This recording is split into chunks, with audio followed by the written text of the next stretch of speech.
Hey, Pardon My Take listeners, you can find every episode on Apple Podcasts and Spotify. Prime members can listen ad-free on Amazon Music. On today's Pardon My Take, bowling. We've got bowling, Super Bowl storylines, and bowling. The Bowlerama at Bolero happened. We're going to recap it. We have Pete Weber. Who do you think you are, or I am? That guy, maybe the best bowler of all time, on the show. Great interview with him. We're going to talk about the entire day in a bowling alley. Like I said, Super Bowl storylines, Sean Payton to the Broncos, hot seat, cool throne. Very fun interview. I'm very excited for people to listen to it. And it's brought to you by our friends at Coors Light. What's better than having a Coors Light at a bowling alley? Two of the most iconic beer brands are about to make history this year. Coors Light and Miller Lite are facing off for airtime in the big game after a 30-year absence, but the big mystery is who will win. We're Team Coors Light. Everyone knows that. Pardon My Take is a Coors Light podcast. The AWLs are Coors Light drinkers, so we're rooting for them to show up, but every detail of the ad is completely under wraps until the actual game. Coors Light is the most refreshing, coldest beer out there. It's the most delicious beer out there as well. The mountains on the bottles and cans turn blue when you drink an ice-cold Coors Light because it is cold lagered, cold filtered, cold package. It's literally made to chill. The big game hasn't been this refreshing in 30 years. Be sure to tune in to see which of these beer giants reign supreme and pick up your Coors Light to enjoy during the game.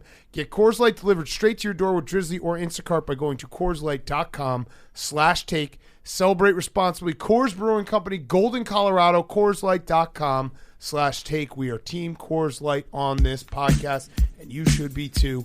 So check it out right now, CoorsLight.com/take. Okay, let's go.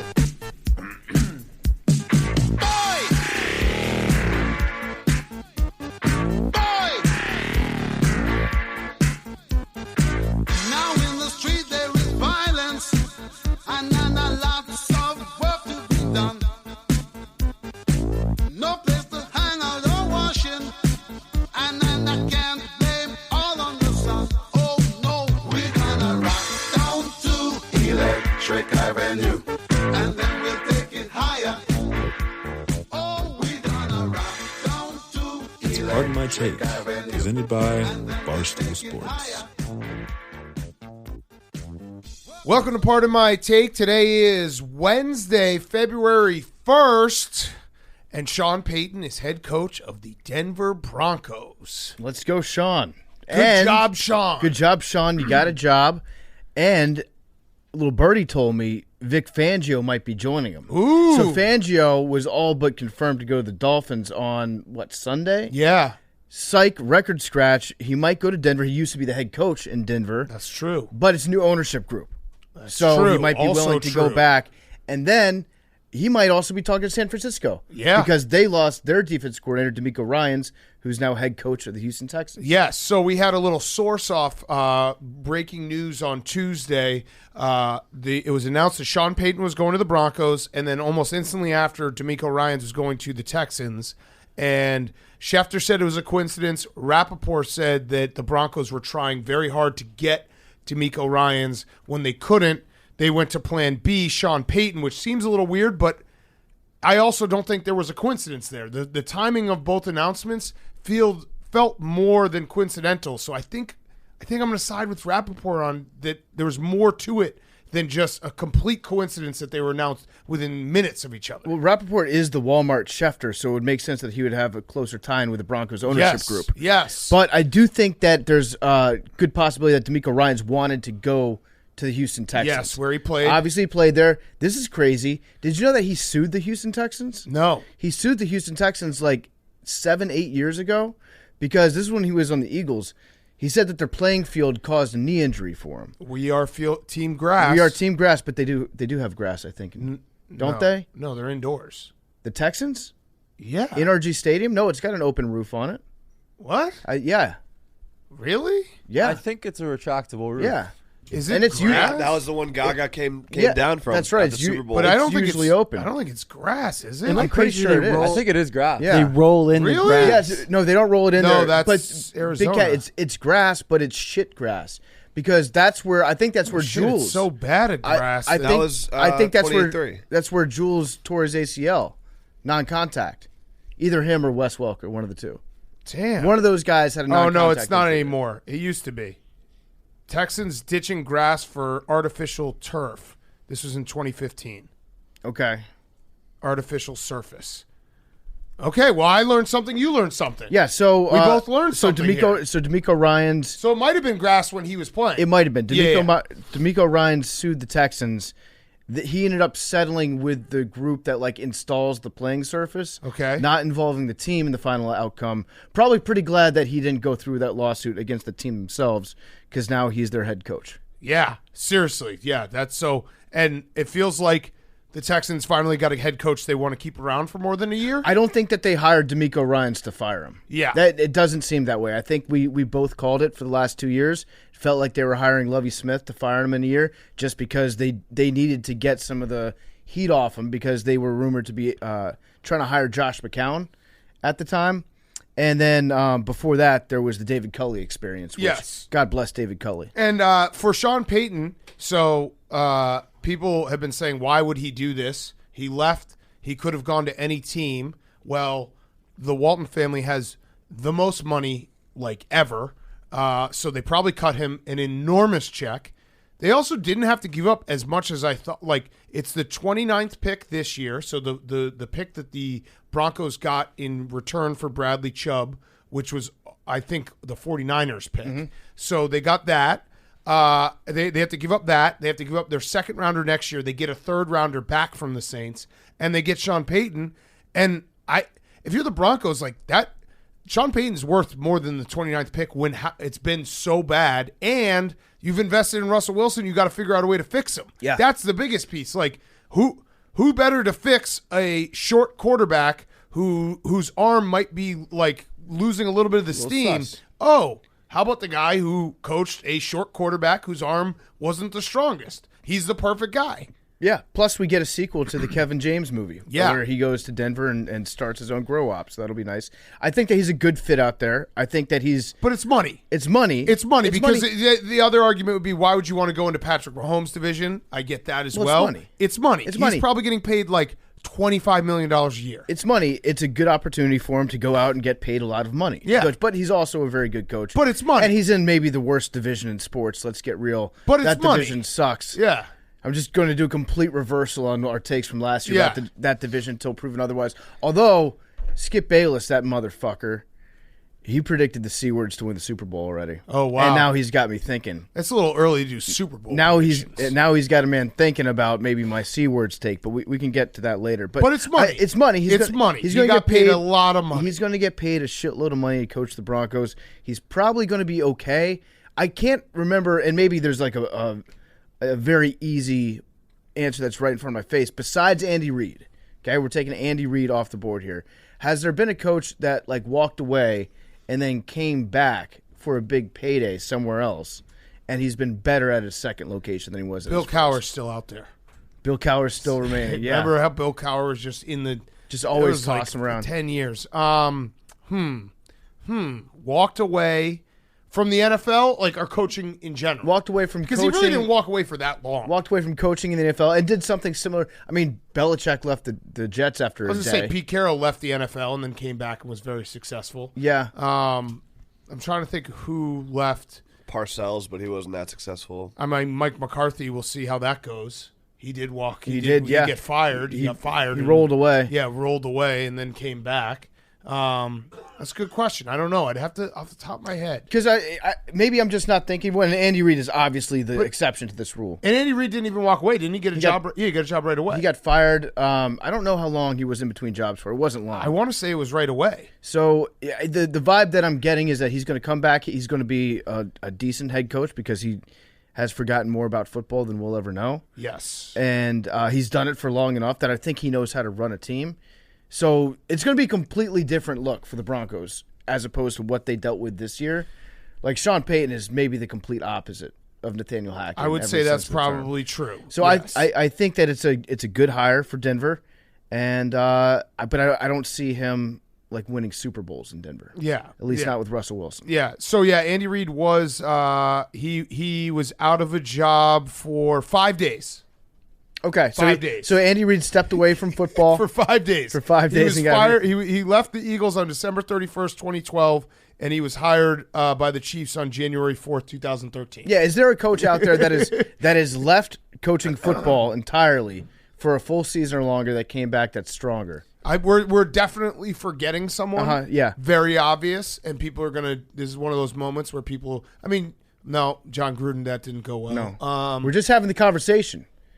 I'm merely asking questions. Yeah, this is gonna be one of those moments where everyone's like, "How did you guys forget about this guy?" Or I'm gonna forget that like Bill Walsh coached, I don't know, like the Vikings for a month back in 1960. Do you know who the answer might be? Let's see how long. I can't remember how long he was away.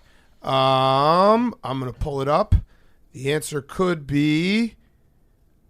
Nope, Mike Holmgren also went just straight from the Packers to the Seahawks. I couldn't remember if there was a year in between. That's a good choice, though. Because that would be that would be the guy.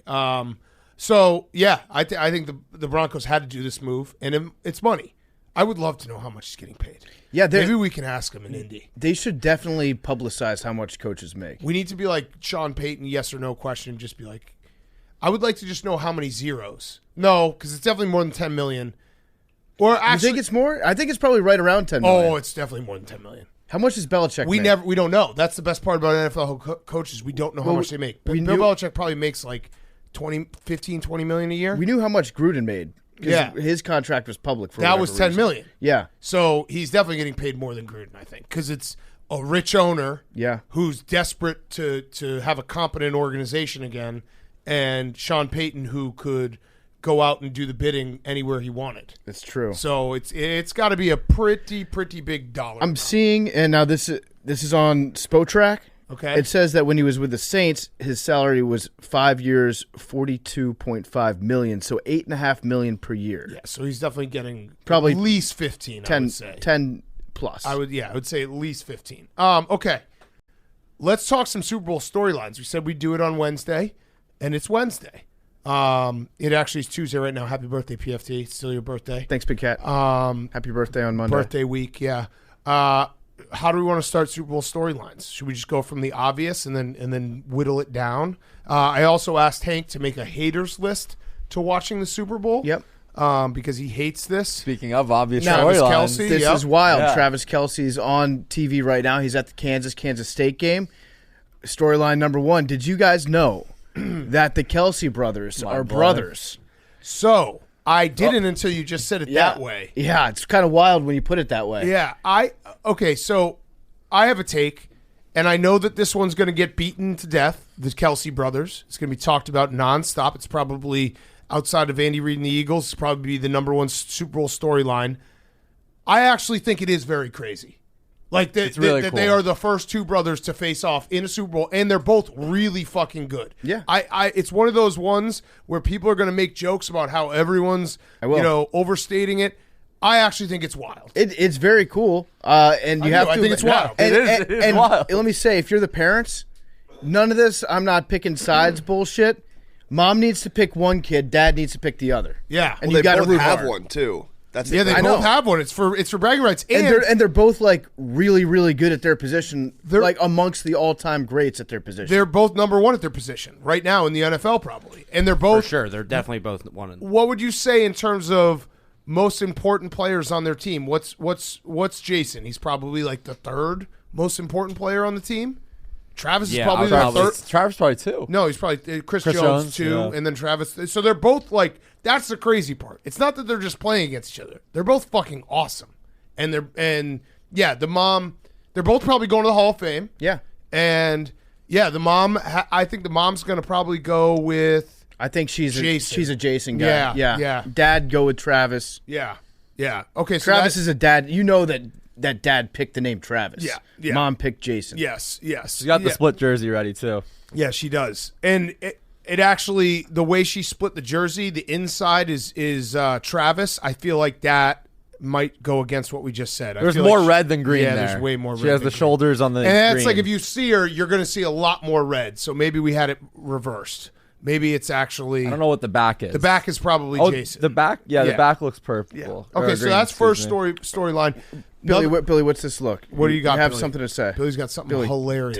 Tell me what you're. What Lay you're it on. Well, smirking also about. for the first time, the two quarterbacks are also brothers. Oh, okay. Oh, that's good. Wow. Okay, yeah. All right, I Good did point, have Billy. that on there, but man, that was a way to introduce it. I was just going to point out that this is the first Super Bowl where both backup quarterbacks are white, while the players that they back up are African Americans. Yes, but it is the first Super Bowl, which is a very cool thing.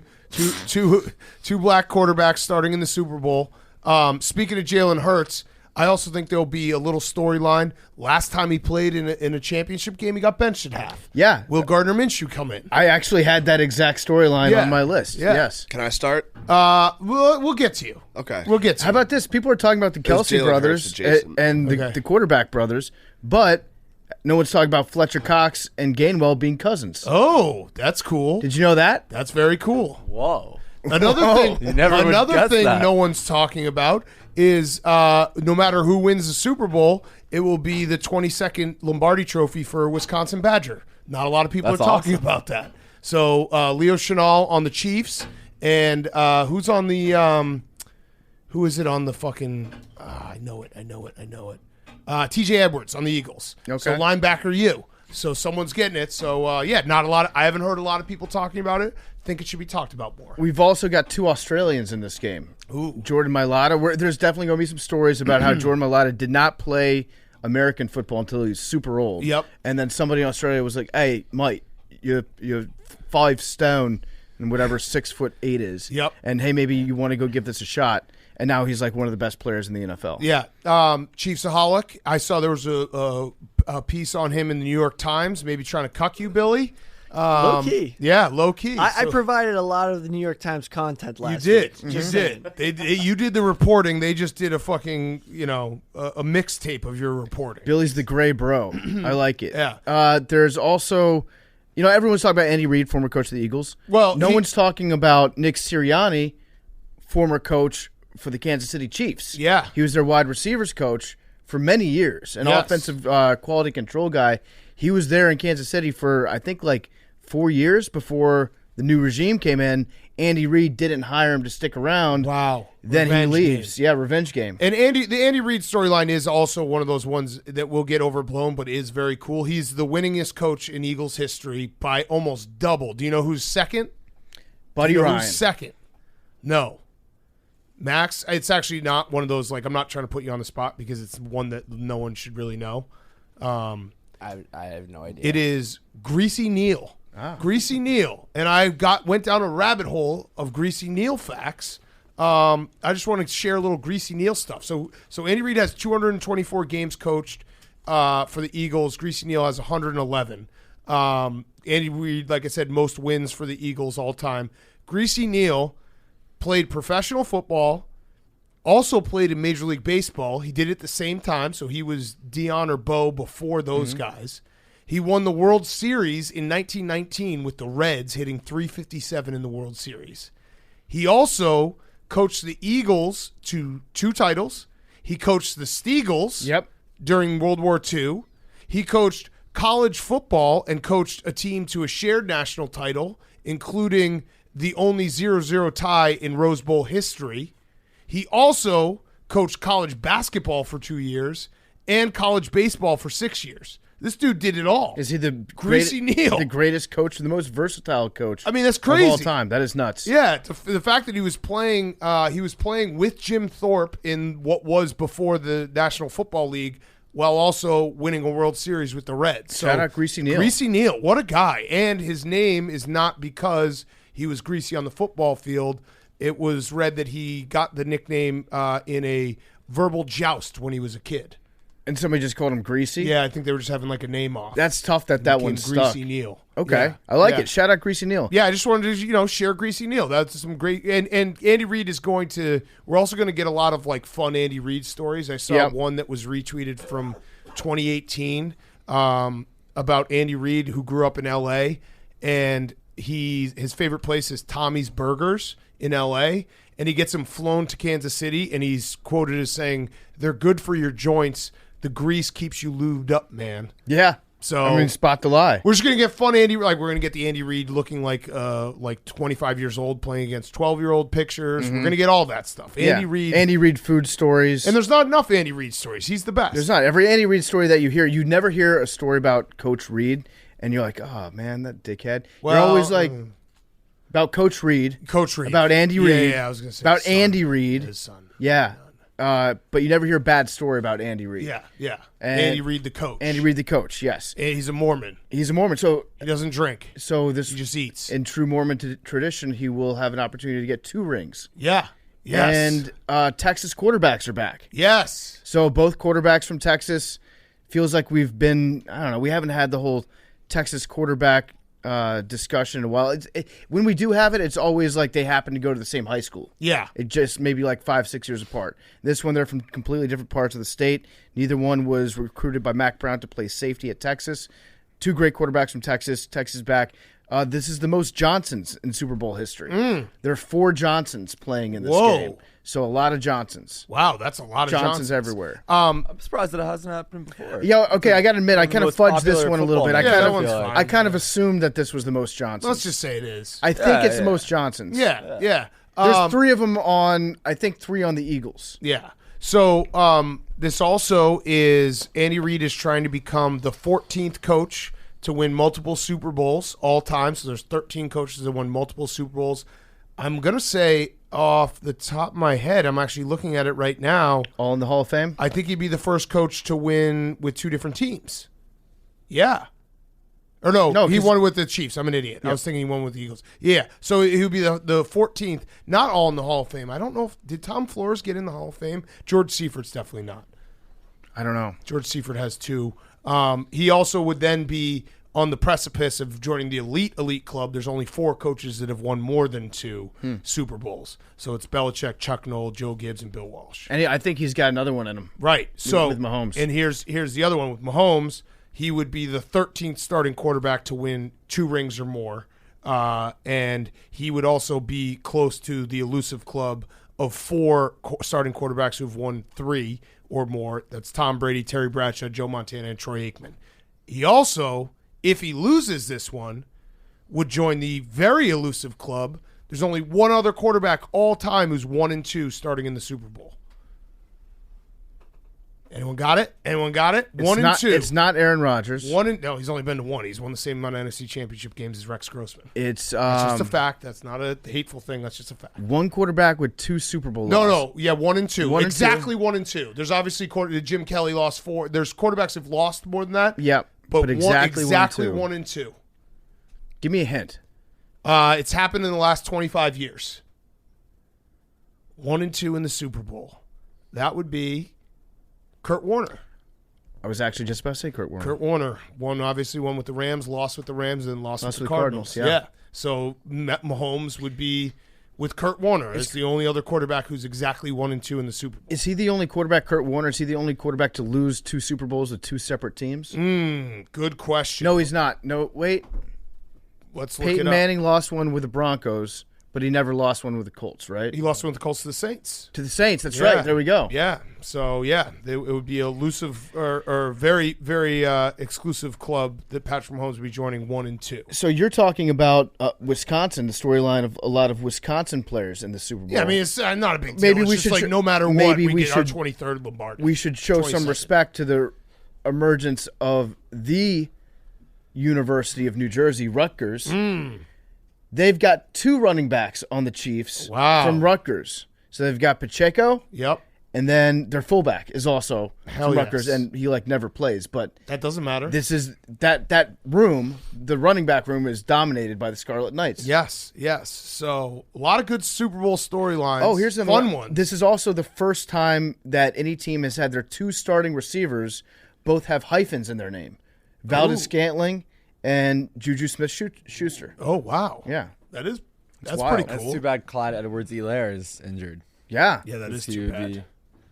be- People too. forget Clyde Edwards-Helaire killed And the guy. JJ but legally. Arcega-Whiteside isn't still on the Eagles. Yeah. He'd be Wow, there, that would have too. been, you talk about a 40-yard dash. Yeah. That'd be crazy.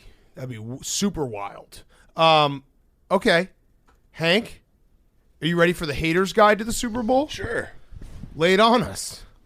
So we told Hank, because he hates this Super Bowl, to go ahead and give us, for people who hate this Super Bowl, what they could be looking forward to in a bad way.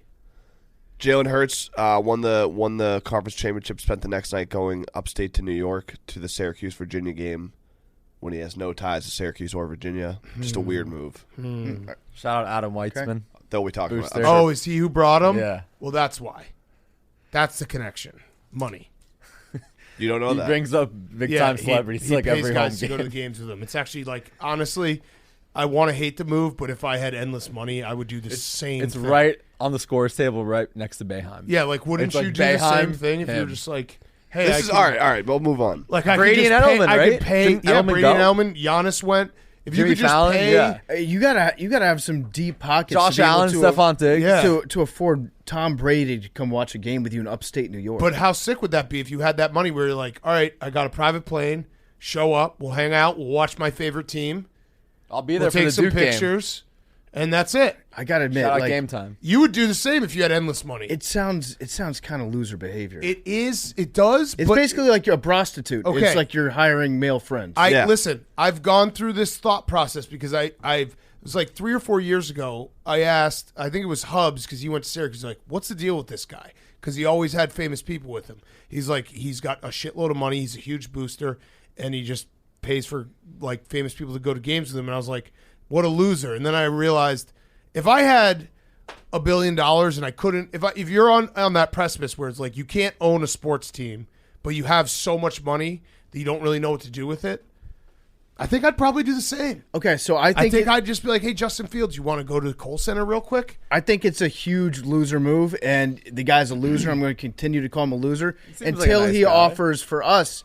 to come watch a he'd game with him. invite us. In which case, I will change my tune 100%. And Yeah. this guy's the coolest guy in the entire state of New York. Yes. Okay. Maybe the world. Hank. I could be next. bought. Why is Philadelphia content with second place if they lose the Super Bowl? Oh. Obviously, we know about the Phillies. We know about the soccer team, What's the soccer team's name? the Union. Yeah, you got Nice. it. Nailed it. Yeah. Did you? So this was something is I was hypothetical. doing some research. Well, I mean, it is a storyline. Did you know that? Content?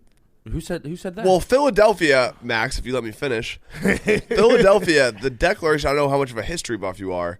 The Declaration of Independence was signed in Philadelphia. Mm-hmm. Somehow, they're still the second state in the Union. Yeah, well, the Constitution was the one that made them into states. Still, second place. Declaration of Independence, is like we're out. We're done with Right. England. Constitution was like, we're start our own deal. Yeah, we got our own game. Who's in? And Delaware was like, pick me, I'm first. Yeah. Should have been Philly. Well, I they mean, were second. They but were they close. They were close, but they weren't there. Well, they were thinking about taxes. We need to get our taxes done. You got to do Delaware. Also, I think at one time they were the America's capital, and they kind of got that robbed too. They did, yeah. DC kind of swagger jacked Yeah. that. Big time. Again, That's kind of content with second place, Max. That's true.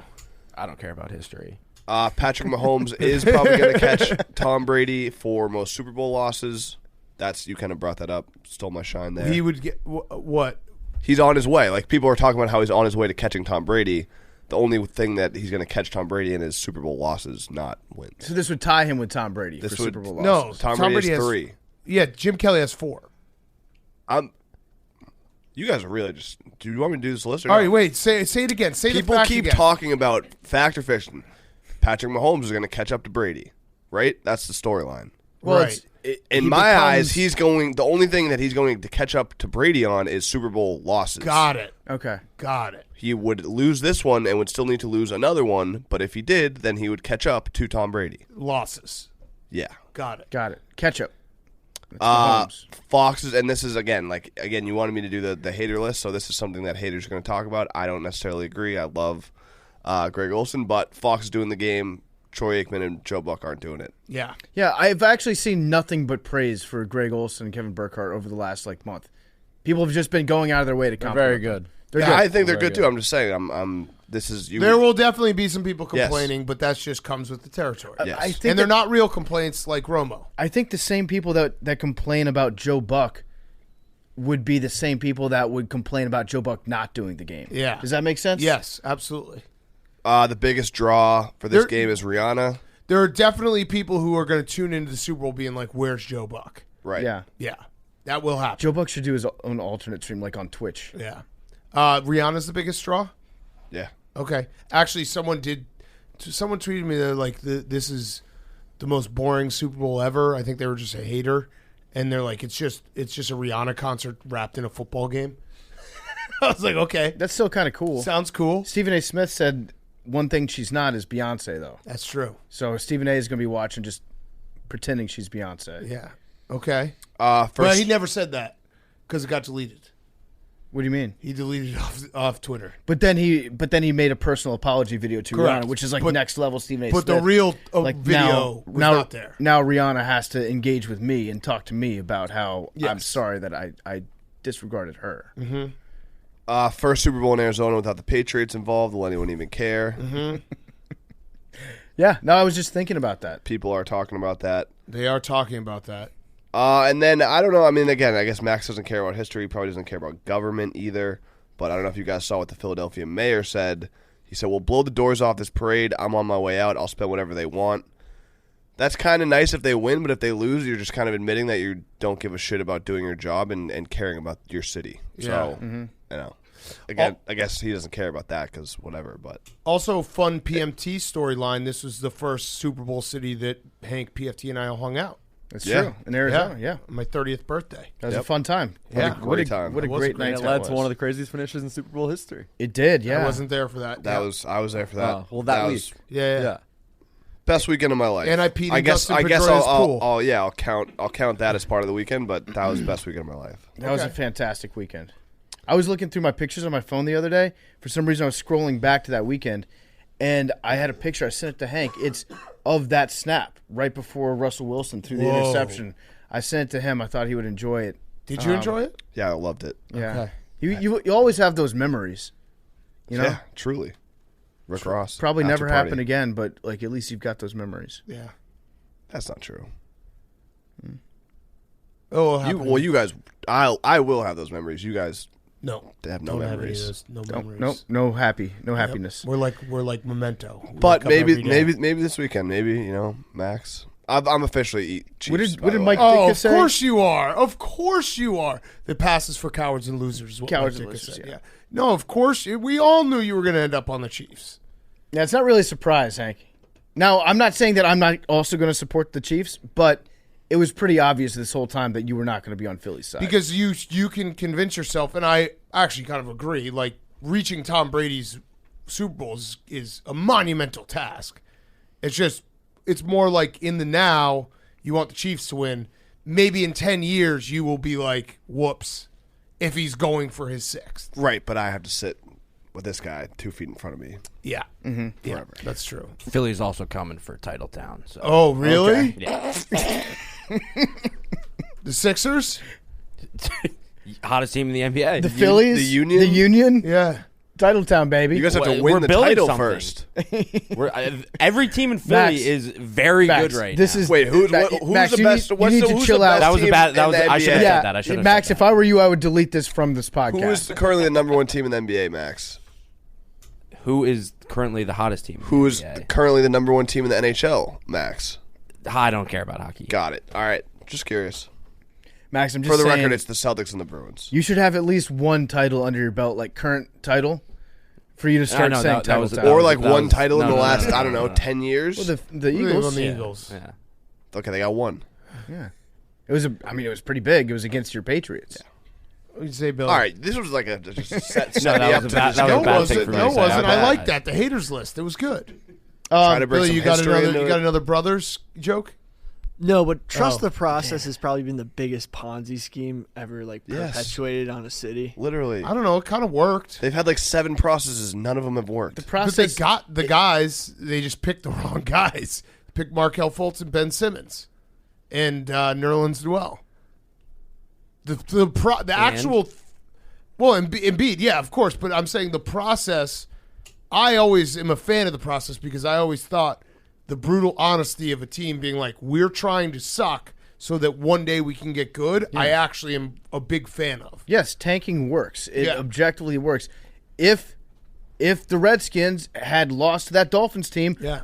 I would have Joe Burrow right now. That's just a fact. If Davis Mills hadn't thrown that touchdown pass, then the Bears wouldn't have the number 1 pick, and Max wouldn't have a belly full of hot dogs right now, which we'll get to in a minute. Okay. Should we do hot seat, cool throne? One last story. Yeah. Will the Bosas watch? Oh. Are the Bosas going to watch? Because it was Nick Bosa. They asked him, and he said he was not going to watch the Super Bowl. And I need to know if Joey Bosa plans on watching the Super Out of Bowl. solidarity, I think he can't watch. Joey's had a bad last couple days. Yeah. There was the Bosa parking lot video, and then another video emerged of Bosa in the boxes, in the luxury suites at the game, and people were just showing him pictures of Trevor Lawrence on their phones, being like, this guy just kicked your ass. Oh, man. And he was, again, very, very triggered Yeah. by the entire thing. Yeah. Just bad look for the Bosas this week. Yeah. I need to know, though, if either one of them will watch. Yeah. Let the boy watch. Okay, Hank, hot seat, cool throne. My hot seat is Mr. Beast ? Oh. It's kind of similar to my Dana White ? last week. Mr. Beast made a video, and Mr. Beast, for those that don't know, just does. He's a YouTuber. I think he's the biggest YouTuber that exists. He has like a bajillion subscribers. Does a lot of videos where the premise of the video is just giving people money and having them do something, or having, I brought 300 people to compete in a board game and the winner gets $1 million. Or he does all these types of pranks and stuff, but in general, he's just giving away money. He's a very generous guy, good-hearted dude. In his recent video, it was curing 1,000 people of blindness. What? That was the title of the video. Like, I cured 1,000 people of blindness. I think he paid for their medical stuff, but people are upset at him because they said he didn't do enough. Or like he was kind of using that as clickbait. Oh, And so now it's just a classic story of one of the most universally loved people. The internet is seemingly starting to turn on him. Yeah, I mean, the But internet. I don't know if he's on the hot seat or not, because I think he's... No, it's a bunch of fucking losers who sit on their computers all day, and if you have a ton of money, you can't do anything correct in their eyes. You could either, like, if you give it all away, they're gonna be like, well, you did it for a tax write-off. Or if you don't give any away, you're like, why are you hoarding this money? Or if you do what Mr. Beast does and gives people a chance to win the money, it's like, well, you're taking advantage of them. You really can't win. Or if you give people the surgery necessary to see, they're like, well, you're just using them for clout. But guess what? At the end of the day, he's still paying for, 1,000 people to be able to see, which is cool. I think the objection should be the fact that there are so many people out there that need a simple surgery that costs like $1,000 that can't afford it. Right. And then their entire lives would be changed, and they would be able to go to work and have a real job and contribute back to society. Yeah, be mad at how we do healthcare. Be mad at healthcare, not at Mr. Beast. Correct. Providing single-payer healthcare to these people as an individual. That's a fact. And like the 300 people to play a board game to win $1 million, like who wouldn't want to compete in that? Right. That's fun. Mm-hmm. Yeah. Like, okay. I'm pro Mr. Beast. Yeah. For We're much Mr. the Beast same podcast. reason why I'm pro that Syracuse guy now is because maybe one day he'll give me money. Yeah. Mr. Beast, just a thought. Who can stay in a bowling alley the longest for $1 million?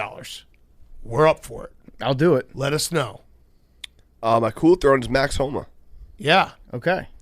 On Saturday, he won $1.5 million, winning the Farmers Open tournament. On Monday, there's a Papago Monday Skins game in Arizona, which is just, community game.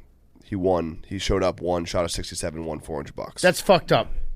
That's I love fucked. That's I fucked up, love Max. that. No, I like that. No, we got to keep him humble. Max. Well, he's a Max, bitch. You showed up and you took $400 from working class golfers. You're Max, worse than Mr. Better or Beast. worse than Mr. Beast, Worse, yeah. way worse, way Way worse. worse. Max probably found out like Riggs was playing. He was like, "Well, I'm not letting that guy win any money." Yeah. No, that's a cool move. I would do the same thing. Like I always say that. I mean, we're going to talk about it with Pete Weber. We talked about like him showing up and playing in like rec leagues. And he's like, yeah, I still do it. If you came in second, would you be mad or like, this is cool? That's the risk you take. Mad. Yeah. Oh, if I came in second to Max Yeah. in that event, I'd be mad at Max. I'd be like, I mean, it's a cool story to tell, but at the end of the day, Max Homa just showed up fresh off a win. But it actually is weirdly similar to Mr. Beast that, like, if you want Max Homa to play in that game, if you play in that game, because if you played the round of your life, you beat Max Homa. That's fucking cool. Like, imagine being like, yeah, I beat him. Like if when LeBron He only showed, won by one stroke. Too. remember when No, LeBron that's got embarrassing, Max. remember when LeBron got dunked on and then he got deleted from the internet? Yeah. That poor guy, like he dunked on LeBron. That's fucking awesome. I still think that. Come on, Max. Let You the community golfers have their $400. Spend more time with your kid. You see what he said on the radio? Speaking of that, he usually doesn't keep golf balls, but he kept the one from his win to give to his son down the road one day. His first son he as a cucked dad. me on that. Well, his son's gonna be like, "What do I do with this?" Great to see. Great story. His son's gonna be like, "I'm 2, Dad." Does this come off? I'm gonna take this off and give it to my kids. That thing is disgusting. It's so gross. It's so gross. All right, PFT, your hot seat, cool throne. My hot seat is artificial intelligence. Because, that Chat GPT artificial intelligence thing, well, they've designed a Billy? feature on it. Yeah. And the new feature is an AI system that can tell when its own AI system has been used to write a paper or a blog, maybe, or anything. So, on one hand, I'm glad that they came up with this. On the other, it's a little weird that now we're trusting robots to police themselves for being robots. This seems like we're just... Every story that comes out about AI in the last 6-8 months just feels like we're just doing Skynet. Feels like it's Terminator all over again. I hope this new robot is not real and they're just using it to scare people. Like peeing in the pool and your bathing suits turned purple. Yeah, or like that was never real. Yeah, or like they just Santa. scared the whole country. Yeah, It's like right. you better behave because AI Claus is looking out. Yeah, Billy should be scared. I'm not scared. Oh, okay. We need you to test this out, Billy. I know. I just like interviewing the chat robot about news about it, and it makes great blogs. You think that that's going to give you trustworthy information? I'm just like, yo, ChatGPT, what do you think about Microsoft buying you? Do you trust Bill Gates? And then it gets really funny. What does he say? You're basically just sitting talking to Smarter Child. Yeah. Yeah. Oh, Smart Child. That's a nice throwback. Yeah, What's Smart Child? don't worry about it. Yeah. You didn't have AIM or AIM, whatever you want to call it. PFT, your cool throne. My cool throne is some guy on Twitch. I forget the guy's name. Speaking of AI, It's some guy on Twitch. I saw a video of him last night. I don't know what the fuck I watched. Atriot. I didn't understand what was going on, but I didn't want to learn any more about it. I sent a link to Hank, and I want Hank to explain it, but can I try to explain it best Please. of my Yeah, understanding? I would love to hear it. Okay, so this guy he's a guy on Twitch, and he lives with his girlfriend / wife. Okay, so he lives with his wife, maybe fiance. and this guy watched porn, and his wife caught him watching porn, and then he made her sit next to him while he did a Twitch stream apologizing and made her cry because she was watching her husband apologize for jacking off. Wait, He Dan Orlovsky did a Twitch stream? No, it was Alex Bennett. Oh, okay. No, but he was like straight up apologizing to his wife, and his wife was in tears, and he was in tears, and he was like, "I'm sorry. In a moment of weakness, I typed in YouPorn, and then I clicked on one of the games. Like the games that say like, I bet you won't last.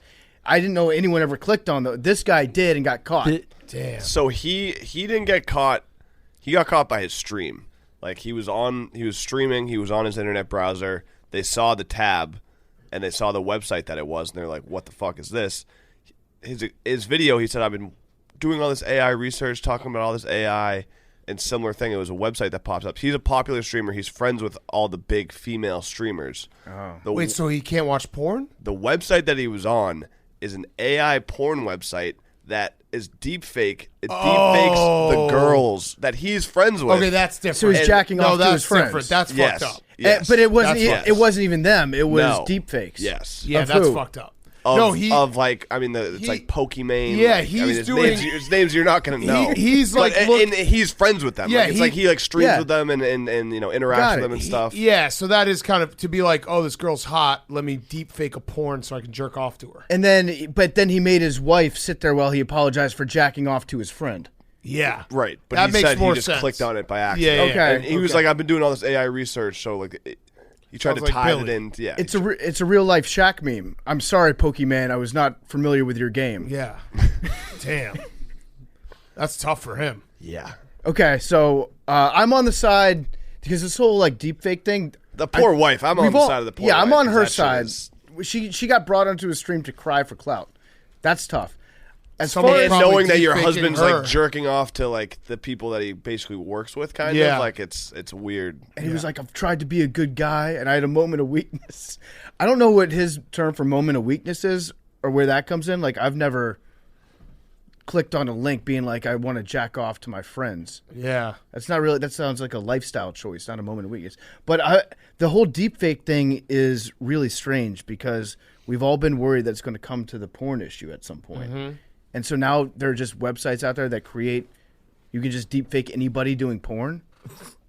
That sounds very dangerous to me. Well, the way it was prefaced in the tweet was like, I was very confused because like he got caught by his wife like watching porn or something. I was like, this doesn't seem that serious. And then I had to do some research on like what exactly he did in the website he was on. I was like, oh, this is very fucked up. Yeah, that sounds fucked up.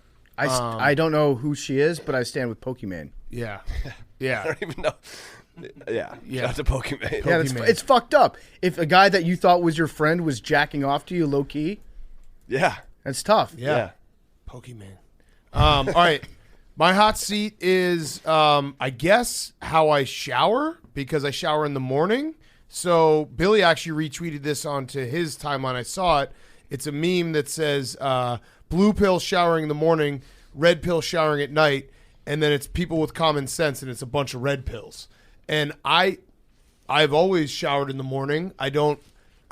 Listen, I know that then it became like a whole issue that I was like not understanding like blue collar work. Of course, if you work manual labor and you like work hard with your body and you're sweating and stuff, yeah, you'd shower at night and not shower in the morning, Or just take 2 showers. or take 2 showers. But are any of you guys rolling into work not showered? No, I shower in the I morning. didn't shower today. I feel and miserable. Yeah. I shower in the morning, and then podcasting is sweaty business. Sometimes I'll shower at night, but if I work out, then I shower Of at course. night. I don't sleep in my sweat. No. So I shower. I'd say I shower 1.25 times a day, and the one time is always morning. Yeah, and it's not like, of course, if you go to the gym, if it's like 90 degrees, Haircut. Yeah. There's a lot of times that you would shower at night, but it's more like people who are not showering in the morning and walking into an office. What are you doing? Again, blue collar, totally understand. Why would you, like, if you have to get up at fucking 5 in the morning, there's no reason to shower and go work with your hands. But people working like a 9 to 5 in an office, not showering in the morning, that's fucking weird. I think I would still shower if I was working up at like 5:45 and going to work on like carburetors because it wakes you up. It does. It It wakes gets you you out up. of It bed. makes you feel clean. It makes you feel fresh. And then you have the coffee brewing while you're in the shower. And then people were saying, they were shaming me, like, you're walking around and getting dirty all day and then getting into bed. Like, what do I do all day? Like, if I don't sweat, what do I do? I That's don't. what clothes are for. Yeah, I don't go into my bed with my jeans on. It's a good point, Hank. Yeah. Clothes. Wait, were you saying clothes as in like you're walking around, your clothes absorb all your dirt?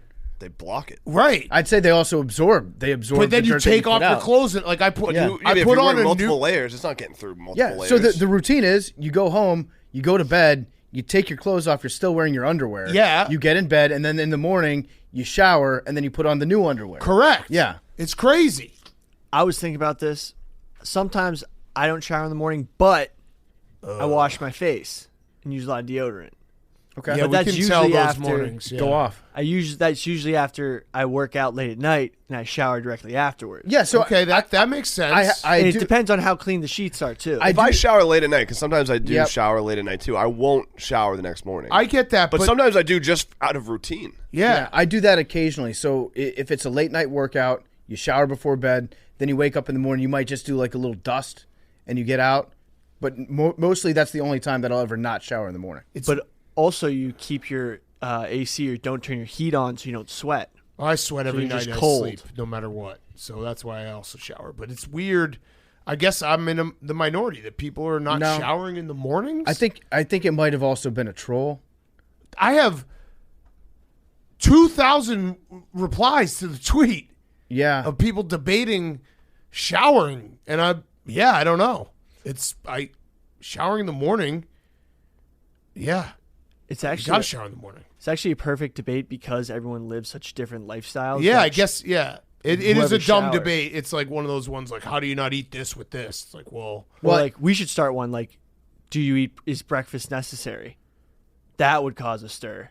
Actually, let's get that on. A Yes, quote I'm card. team breakfast. Yeah, I like breakfast. But intermittent fasting Breakfast it is takes so- up too much well, you time can- in the morning. You can have breakfast for dinner.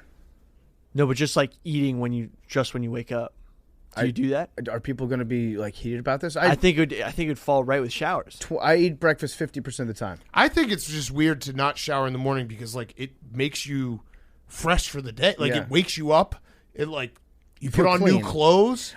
I'll say that if you have an office job and you work some semblance of 8 to 5, 9 to 6, somewhere in that range, and you don't shower in the morning before your office job, that's weird. Yeah, That's weird. Now, That's what I'm- as far as other lifestyles, of course. we don't know because we don't do those. Of course. Blue collar, I totally get it. I would do the same thing. I wouldn't shower in the morning. I'd go work and then I'd shower when I got home. But yeah, I guess shower debates are. It was one of those ones too where I tweeted it right before we walked into the bowling alley. Yeah. And I didn't even like really look at it again. And then I looked at it again when we got back to the office. I was like, what the fuck? Mm-hmm. People are really debating showering. Yeah, listen, I'm pro shower. Yeah, Shower I am as once well. or twice a day. My cool throne is Bubba Watson. Bubba Watson has joined the Live Tour. We knew that.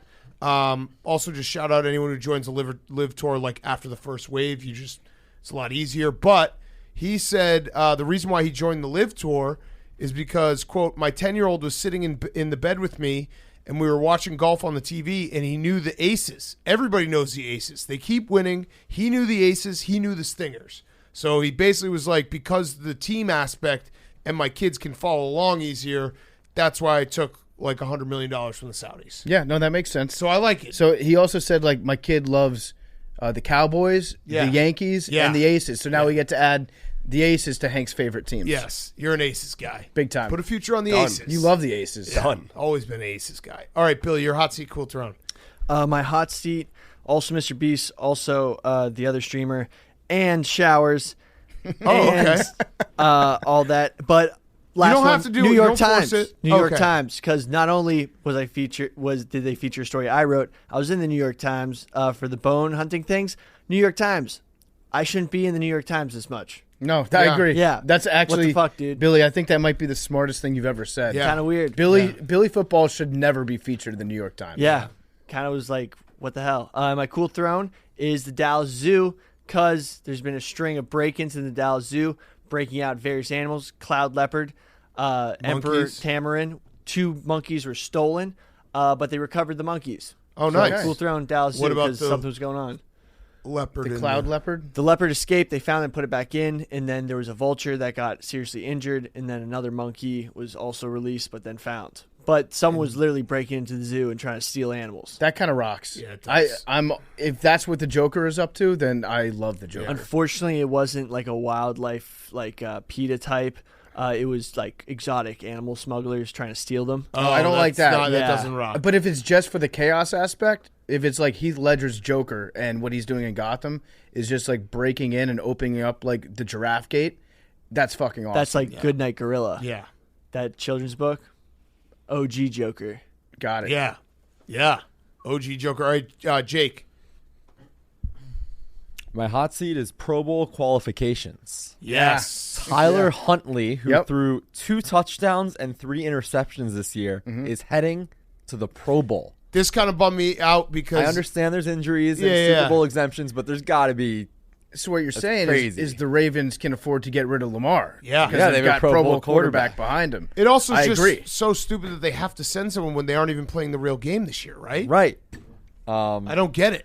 Why do you need Derek a Carr and Trevor quarterback? Lawrence were added as well, but injuries to Mahomes is exempt. Tua, Herbert, and Lamar were all ahead of him and all backed out. Yeah. So I'm trying to Crazy. think who else should have been ahead of him from the AFC. Josh Allen and Burrow. I mean, can he pick it? Can he Our pick guy. it? Yeah. yeah, I mean they were almost in the playoffs. Mike right? White.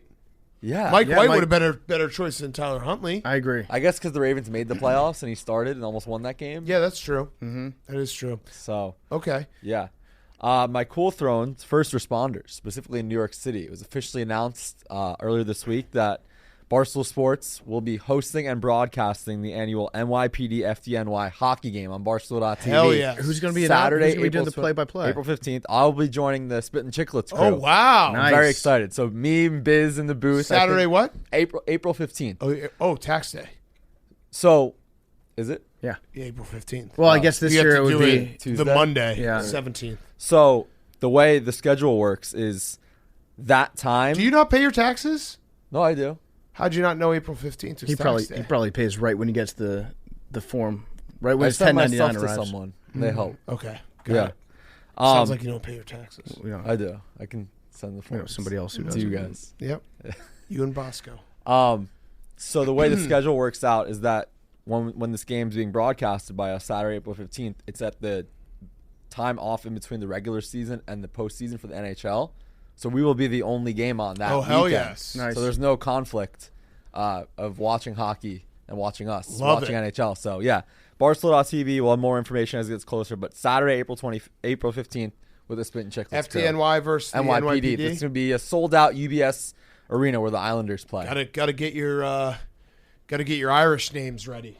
Yeah, I'm excited. I feel like a lot of Ryans and Kevins playing in that game. O'Sullivan's. Yeah, Yeah, it'll be a great game. I'm really excited. Might Yeah, have to it come. seems like an awesome event. Okay, So can't wait for that. awesome. Are they allowed to fight? Yeah, apparently Call it Rough and Rowdy on Ice. Yeah, it gets really heated. I love it. I'm really I love it. excited. And we're going to try That's and get obviously the for a players great to cause. fight in the next Rough and Rowdy. Oh after. hell yes! Now, Hell in yeah. theory, could the police team just arrest the firefighting team for trying to fight them? Yeah. I don't I know. think Whose it side are could. you guys on? Check out NYPD FTNY. I hate fires and I love crime. So I think I'm. What about FD when fire's a crime? arson? Yeah. Arson. There's the overlap, and that's the verbal handshake. Yeah. Fuck. Who are you on, Hank? I'm gonna roll with the FTNY. I think. I'm NYPD 10 We know. times out of 10. We know. Yeah. Yeah, I'm related to I think I got to. I got to go FDNY. I just love the line in the part of the fucking firefighters, fucking pricks. Well, I have fire. I just say that to them all the Also, time. But yeah. I reserve the right to change once I figure out if there's a betting line on it and who I'm going to pick. I'm going to take the over. Yeah, definitely. Okay, let's get to the interview. Pete Weber, greatest bowler of all time, and it's brought to you by. It's brought to you by our great friends over at Blue Nile, BlueNile.com. Valentine's Day is coming up. That means that romance is in the air more than usual. Whether you're celebrating this day of romance or if you're ready to pop the question, you can find jewelry as unique as she is with the modern convenience of online shopping at BlueNile.com. Or if you're a lady, maybe you pop the question. The guy we saw, Stu Feiner, wearing a wedding ring today with a diamond in it.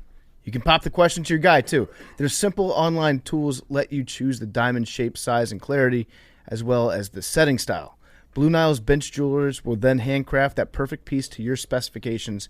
They provide expert guidance, in-depth educational materials, and unique online tools that place you in control.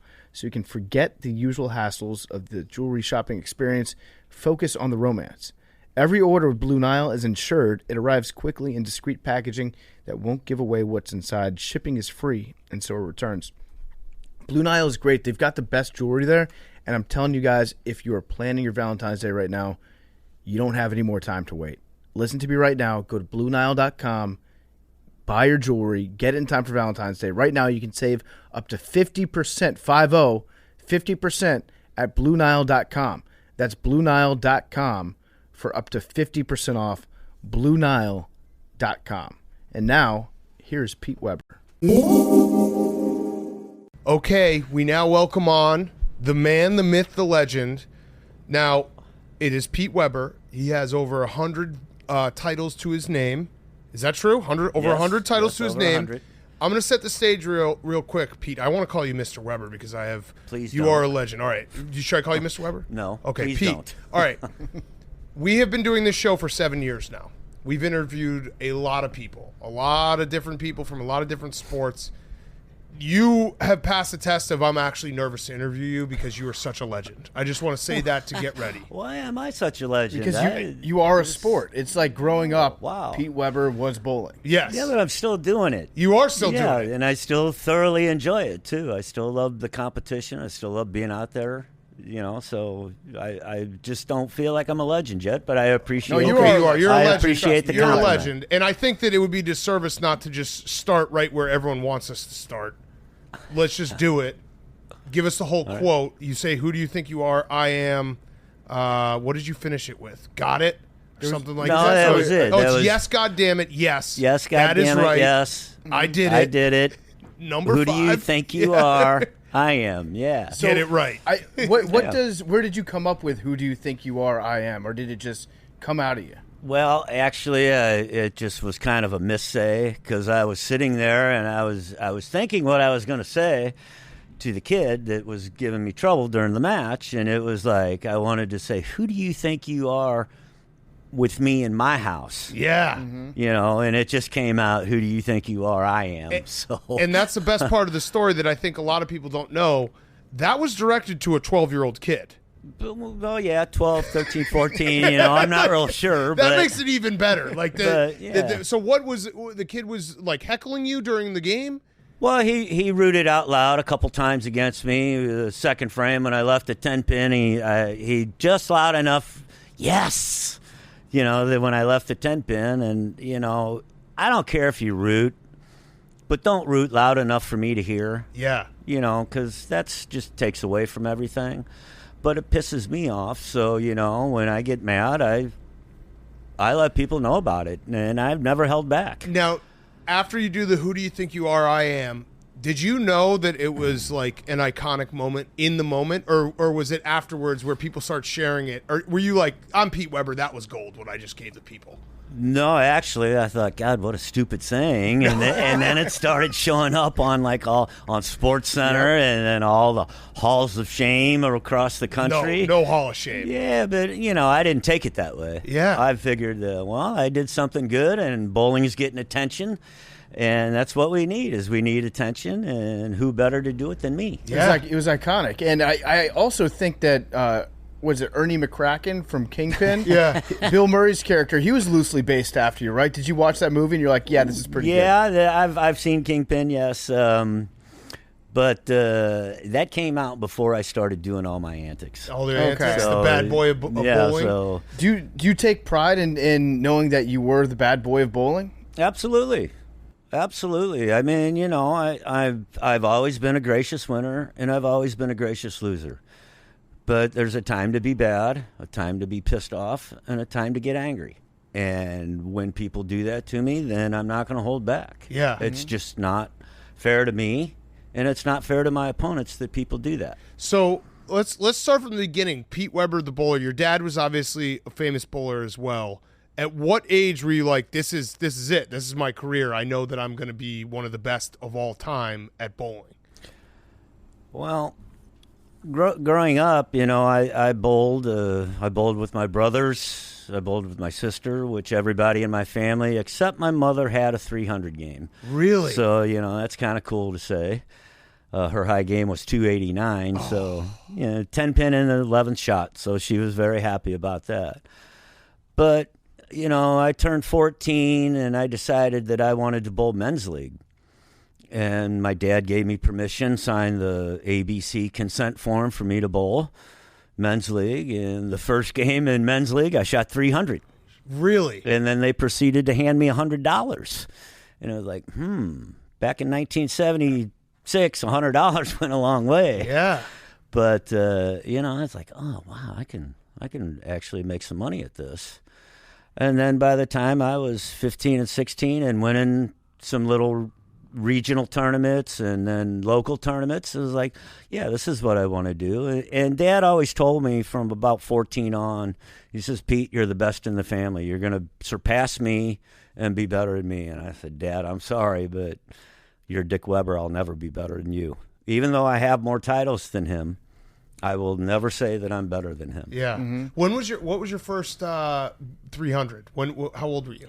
I was 12 years old. Jesus. I was bowling in adult junior league with my junior coach from Saturdays, and I shot 300, and he actually shot 299. Oh. Yeah, so You beat him by one pin. Yeah. And he shot maybe like one of the best games oh of his yeah, life. he was a good bowler back And he then. got beat by a 12-year-old. Yeah, but hey, any given day, right? Yeah. Wait, so how many 300s have you bowled in your life? I could Can't not count? tell you. Can't count 'cause I it's know so it's probably over 120, Now, Jeez. are maybe they- more than that. Are they all built the same, or are some 300s better than others? I have one 300 that really sticks out. I was in a PBA tournament in Detroit. On the left lane, I had 5 Brooklyns. Which is hitting the left side of the head pin for a right-hander. okay. That would be hitting the Brooklyn side is going crossover. Okay. And then on the right lane, I had 7, 10 in the pit strikes. Okay. Normal strikes. Yep. But to get 5 Brooklyns on one lane and shoot 300, that's pretty lucky. Now, is it more difficult to bowl if you're the last lane, like if the wall is next to you, or is it easier to bowl? Or maybe I'm just maybe there's no difference whatsoever. I know that if you're a basketball player, a lot of times you prefer to shoot in a gym that has a wall right behind you because it helps with depth perception. Is there any difference at all where you're at in a bowling alley in terms of which lane you're on? No, not really. You do have to be careful sometimes because sometimes like lane 1 or the high-end lane, they have a drop-off. Okay. Like you have to step up to get on the approach. And sometimes when you're playing that deep on the lane, like if I'm playing like the 6th arrow on the left-hand side, I have to stand over there. So I have to protect myself from trying to fall off. So there are things that we have to protect ourselves about. Gotcha. And I now- would rather have the solid wall there and no drop-off because I can deal with that more than I could deal with dropping off. So bowling a 300, obviously, since you've done it over 120 times, is there a point in a 300 game where you start to get a little nervous? You're like, oh, this looks like it could be a 300 game. Like, this is happening. Well, everybody says the first one is the hardest one to throw. Okay. I totally disagree. I think the 10th one is. Yeah, I would Because if imagine. you don't get the 10th one, then you have no chance. Right. Well, if you don't get any of them, you don't have no chance. But if you got the front 9, that 10th one is the most important. Yeah. So I think the 10th one is the most important. Is there a rule like in baseball you're not supposed to talk about a no-hitter? Are you supposed to talk about a 300 as it's in progress? Oh, it's probably a myth, but I don't like to say anything about it, but it's always popping in my mind, especially when I got 5 or 6 in a row. It's like, hey, you can shoot 300 this game. Yeah. Yeah. If you keep throwing it good like you are. And Yeah. So, there's a point in time. And what about the tactical glasses? What made you start wearing those? And do you think that was a competitive advantage? I mean, you look like a badass. Like, I'm just saying, frankly, like I see you with the tactical glass. I'm like, it's on. It's Pete Weber time. Well, there was one TV show I was bowling to where ESPN had a lot of lights at the time, and they shined the light right on the mark on the lane that I was looking at, and I couldn't see it because of the light. So I went to ESPN. I said, you have to adjust that light so I can see my mark. And they looked at me, no, we don't. Like, oh, okay, so forget about the bowlers and make sure you're all right. Yeah. So a guy, Eric Forkel, came up to me, handed me a pair of sunglasses. He said, try these. So I put them on, and I threw a couple shots, and I said, yeah, that works. I can see what I'm doing. And it just added to the bad boy image a little bit more. Yeah. So that's why I kept wearing them. Yeah. What about growing up? You're raised in a bowling family. Bowling's around you all the time. It was something that you started to do at a young age. You took pretty seriously from a young age. Did you always love it, or was it ever something that you do because your parents are doing it and they're bringing you along? And if so, like, did you have to learn how to love bowling? Well, no, I've always loved bowling. Dick Weber being my dad, it's kind of tough not to love bowling. My whole family loves bowling.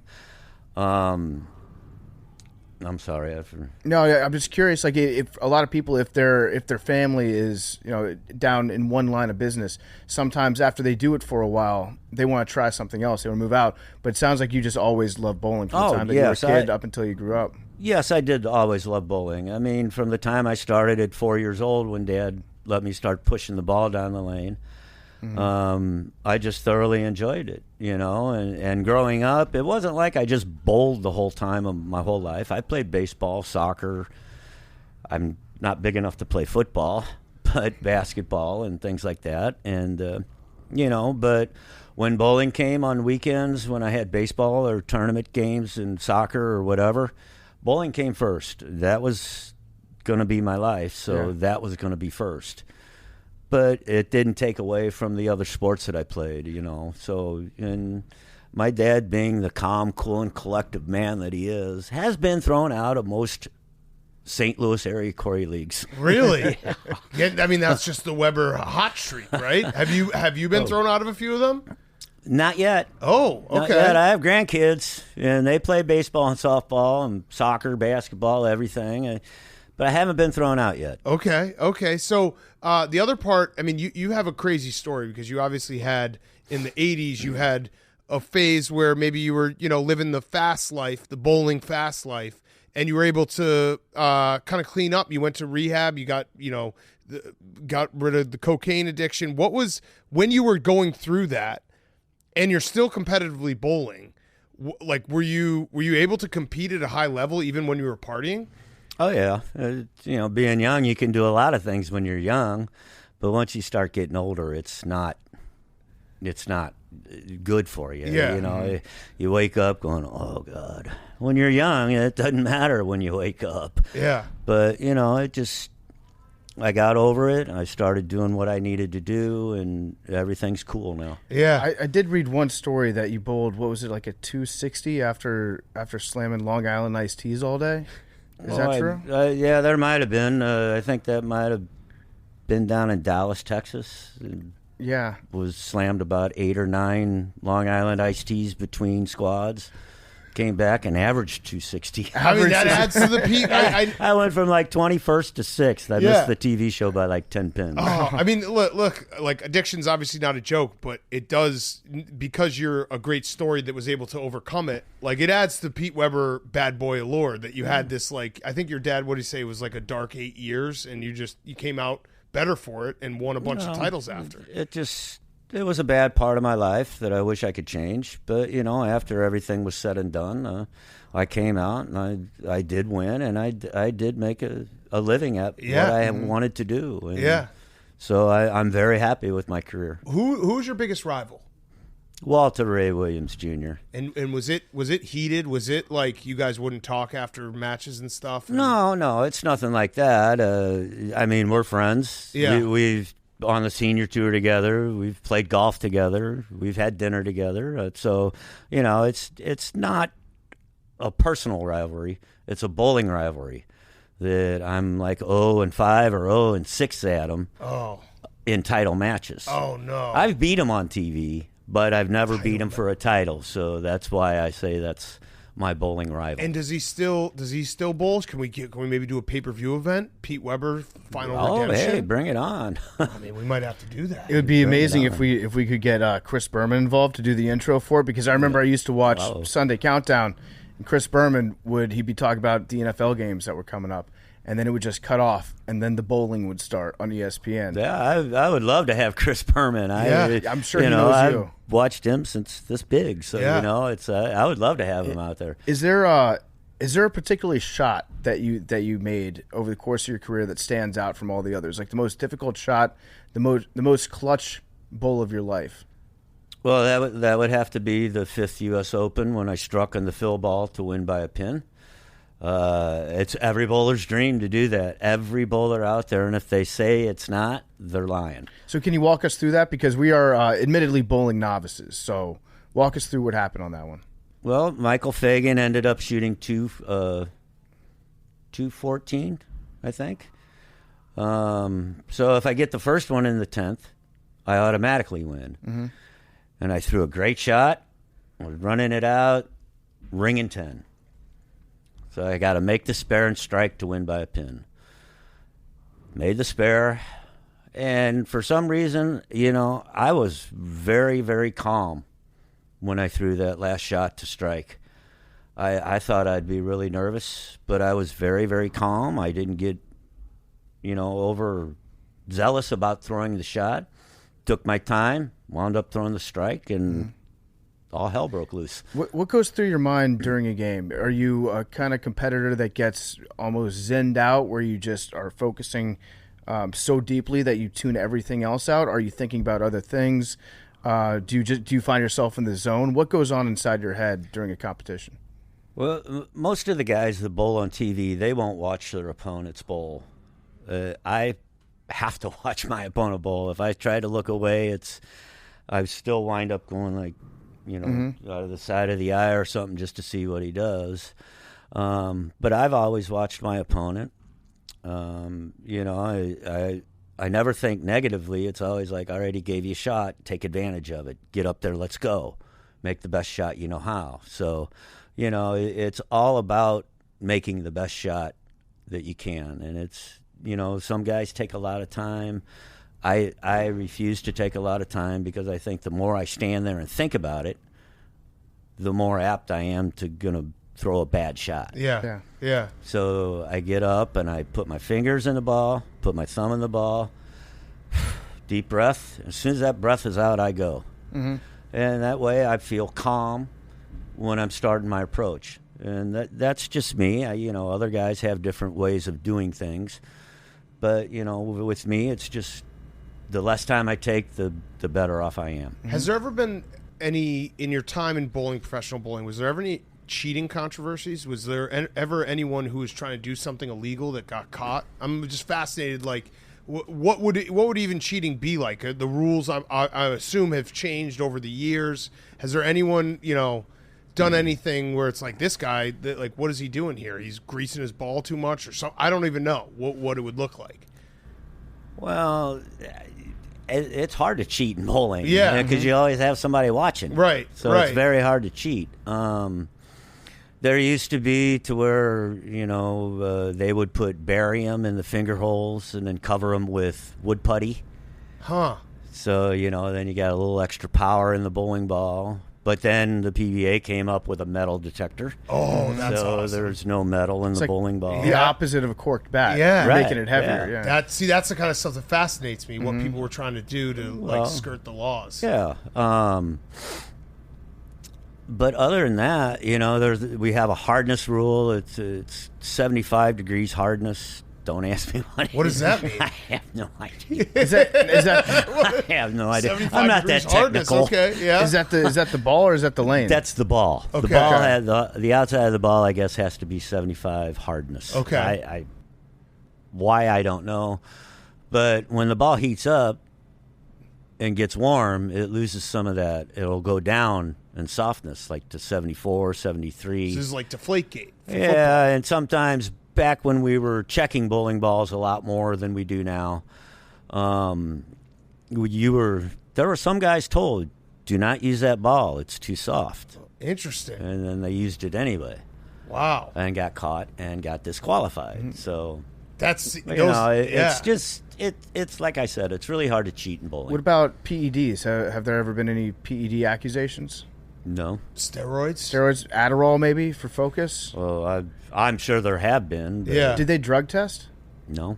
What about innovation in bowling? Has there been in your time someone who isn't there the guy from Australia who does a weird Jason Belmonte. Yeah, he does a Yeah. weird spin. So when that comes out, is everyone looking at like, what the hell's going on here? How is this guy doing this? Yeah, kind of at first, yeah. So what did he do exactly? Can you explain it? Well, he uses only two fingers. Okay. He puts his hand on top of the ball, in which, if you ever watch him, he dries his left hand Okay. more than he dries his right hand Interesting. to make sure that the ball doesn't slip on his left hand. Right. So when I gotta kind of stand up. That's sure. okay. Yeah, Yeah, show absolutely. us. So when he goes to his approach, but there's kind of a little hop in there, and he actually does that. I can't do it. I've tried, but I just can't do it. But he generates so much rotation and power on the bowling ball that, well, you know, when they first started seeing that, you know, they were like, wow. You know, when they first started watching me, they said, well, or Marshall Holman or Mark Roth, wow, those are power players, man. They get a lot of revs on the ball, and boy, I want to be like that. Well, now kids today want to be like Jason Belmonte and Oscar Palermo, Anthony Simonson, the two-handers, because of how hard their bowling ball hits the pins now. Right. And lane conditions are really not that much of a factor for them anymore. Right. You know, because they can always just change bowling balls Right. and go to Interesting. either a more aggressive bowling ball or a less aggressive bowling ball. It's just a matter of what they feel. But, I mean, I know there's a team in Colombia, the Colombia national team, I believe, is all two-handed. Really? They are all two-handed bowlers. Huh. Interesting. And, you know, the more I've traveled when Jason Belmonte first came out on the tour with his two hands, the more I traveled around the world, like to Europe and Asia and places like that, I found more and more two-handers that want to do that. Or that the one-handers, what do you want to learn? More power. Well, gosh, I mean, come on, you already got 550 revs on the ball already. I can't teach you how to get more. Right. Yeah. Besides taking your thumb out and going to two hands. Right. So That's the only way I can think of to make you get more power on the ball. So it sounds like they measure things like spin rate. It's like in baseball, if you measure everything, then you can figure out what you can improve on. What about the lanes? Have the lanes changed over the years? Well, we've gone from wood lanes to astro lane to synthetic lanes to plastic lanes now. And, it just seems that the plastic lanes and synthetic lanes hold up a lot better. You don't have to resurface them as much as, say, the wood lanes, because the wood lanes, it was probably once a year you'd have to resurface them to make them even again, to level it out, to where these new ones, the new plastic ones, are more level all the time, so they don't need resurfacing as many times. And they last a lot longer. Would you say it was harder to bowl back in the day than it is now because the lanes have changed? I'm trying to figure out if we can get like a competition against the eras going. How we say, like, in the 1980s, the NBA was tougher than it is nowadays. It sounds like back in the day, the lanes might have been a little more uneven. Well, no, they weren't uneven. It just, some houses, left-handers have the advantage. Some houses, the right-handers have an advantage. Mm-hmm. It just depends on the house. It depends on the condition that they put down. There are so many things that are the technical part of bowling that I stay away from. Yeah. I'm one of them bowlers that I throw the ball, I watch it. If I don't like what I see, then I'll change. Yeah. Okay. Yeah. What about what's your favorite alley in the entire U.S.? Where they're having the U.S. Open this week, Woodland Bowl in Indianapolis. Okay, that's just like pristine. I've Mecca. won 3 major titles in there. I've won like 4 or 5 different regionals in that house. So it's kind of that's the place. Yeah, that holds the spot in your heart. yeah. Yeah. What about who's the GOAT? Who's the best bowler of all time? That's really hard to say. You. Is it you? Are you in the conversation? Well, I can be, yeah. Well, you're my goat. But thank you. I appreciate it. I was going to say your dad's my GOAT. But to me, my dad is the best ever. I agree. But Walter Ray has 47 titles. And how many do you have? I have 37. Okay. I'm 4th on the list. Okay. It goes Walter, Earl Anthony, Norm Duke, and then myself. These are just great bowling names. Norm Duke, I remember. Earl Anthony. Norm Duke was all over ESPN too, growing up. Norm's a great guy. Yeah. He's one of my best friends out there, and when I bowled him, it was on. Yeah. I mean, we had matches. We never got violent with each other, but we would always 250, 260 against each other. Even if it was a low-scoring game, it was 2-0 to 2-10. It was always exciting to bowl Norm. Yeah. Would you find that when you're bowling against a good opponent and he's rolling really well, that it makes you step your game up more so than if you're going against somebody that might be having an off day? Well, yeah. The people, they always want to beat me. They always want to beat Walter. I always want to beat Walter. I always want to beat Norm. I always wanted to beat Dad, which my record with my dad in the PBA is 29 wins, 1 loss. Wow. Ooh. So, Well, you still say he's better than you. Tell me about that. Absolutely. Tell me about that one loss. You let him win? No, I didn't let him win. It was actually in Japan. Okay. I needed 2 strikes in the 10th frame. Got the first one. I left at 8-10 on the second one, and I didn't know whether to laugh or cry. Yeah. Because I just don't leave 8-10s like that. Yeah. And No, you don't. And it wound up Dad winning. Yeah. So that was the one win that he shouldn't have got. Was he just in your face about it afterwards? Was he celebrating, or was he very gracious that he found out? Oh no, Dad was always very gracious. He never got in anybody's face or let them know about it. He was always very gracious. It must be nice though to beat your son, to get that one win against your son though. Just remind yourself you still got it. Yeah. He probably should have 2, but the one time he needed a strike, actually he did throw the strike and the 8-pin hit the ball and stood back up on the No lane. way. Yeah, and that was in St. Louis in front of my mother. Oh no. And it was like, oh, Did they have review, like instant replay in bowling? Like that No. pin was down by contact. no. If it pops back up, it If counts. it pops back up, it's. Counts. What about how many 7-10 splits have you hit? I think I've made 5. And that's the hardest shot in bowling. Well, no, it's no just question. luck. Yeah. That's just Really? luck. It's yeah, not skill. There's no set way to pick it. You just throw it one pin and hope it bounces out and hits the other one. That's got to be an incredible feeling too when you hit Sometimes, that. you know, the first one I made was like, oh my God, I can't believe I did that. Yeah. You That's. know, I mean, and yeah. So but you know, now it's like I made 2 last year, and it was fun. You know, it's just a fun split to pick, even though you get lucky doing it. Yeah. It's just, you know, the fans get excited, the bowlers get excited, you get excited. So you know, it's always a good time. Yeah. Yeah. Tell me a little bit about international bowling. You mentioned Colombian people. They're a national team. They do the two-handed thing. What other countries in the world are significant like bowling competitors to the United States? Just about every country. I mean, they have the Pan Am Games over in Asia, where all Asia, the U.S. goes. There's countries all over the world that go to like the Pan Am Games. Are there different styles of bowling in different countries? Like certain teams known for more power. Well, everybody's got their own style. Yeah, so 'cause everybody has. finesse. I'm thinking like in soccer, you know, you can point at Spain and be like, oh, they do the short passes. You can point at the United States and be like, oh, they love to lose in the first round, that sort of thing. But like when it comes to bowling, are there certain cultures that are associated with completely different styles of bowling from others? Not that I know of. I mean, everybody's got to kind of do it the same way. Yeah. I know Korea, they're very disciplined when it comes to bowling. Yeah. The coach is very disciplined. He makes the bowlers do what he wants them to do. Malaysia, I guess, might be the best country because I know a girl there, Shaolin Zulkifli, who has won gold medals in these games before. She has her own posters, billboards in Malaysia. That's awesome. When she got back from the games, she was mobbed by the press, by the public, for autographs, pictures, interview. Actually makes pretty good money for winning gold medals. You win a medal in a different country, you get paid pretty good from your country.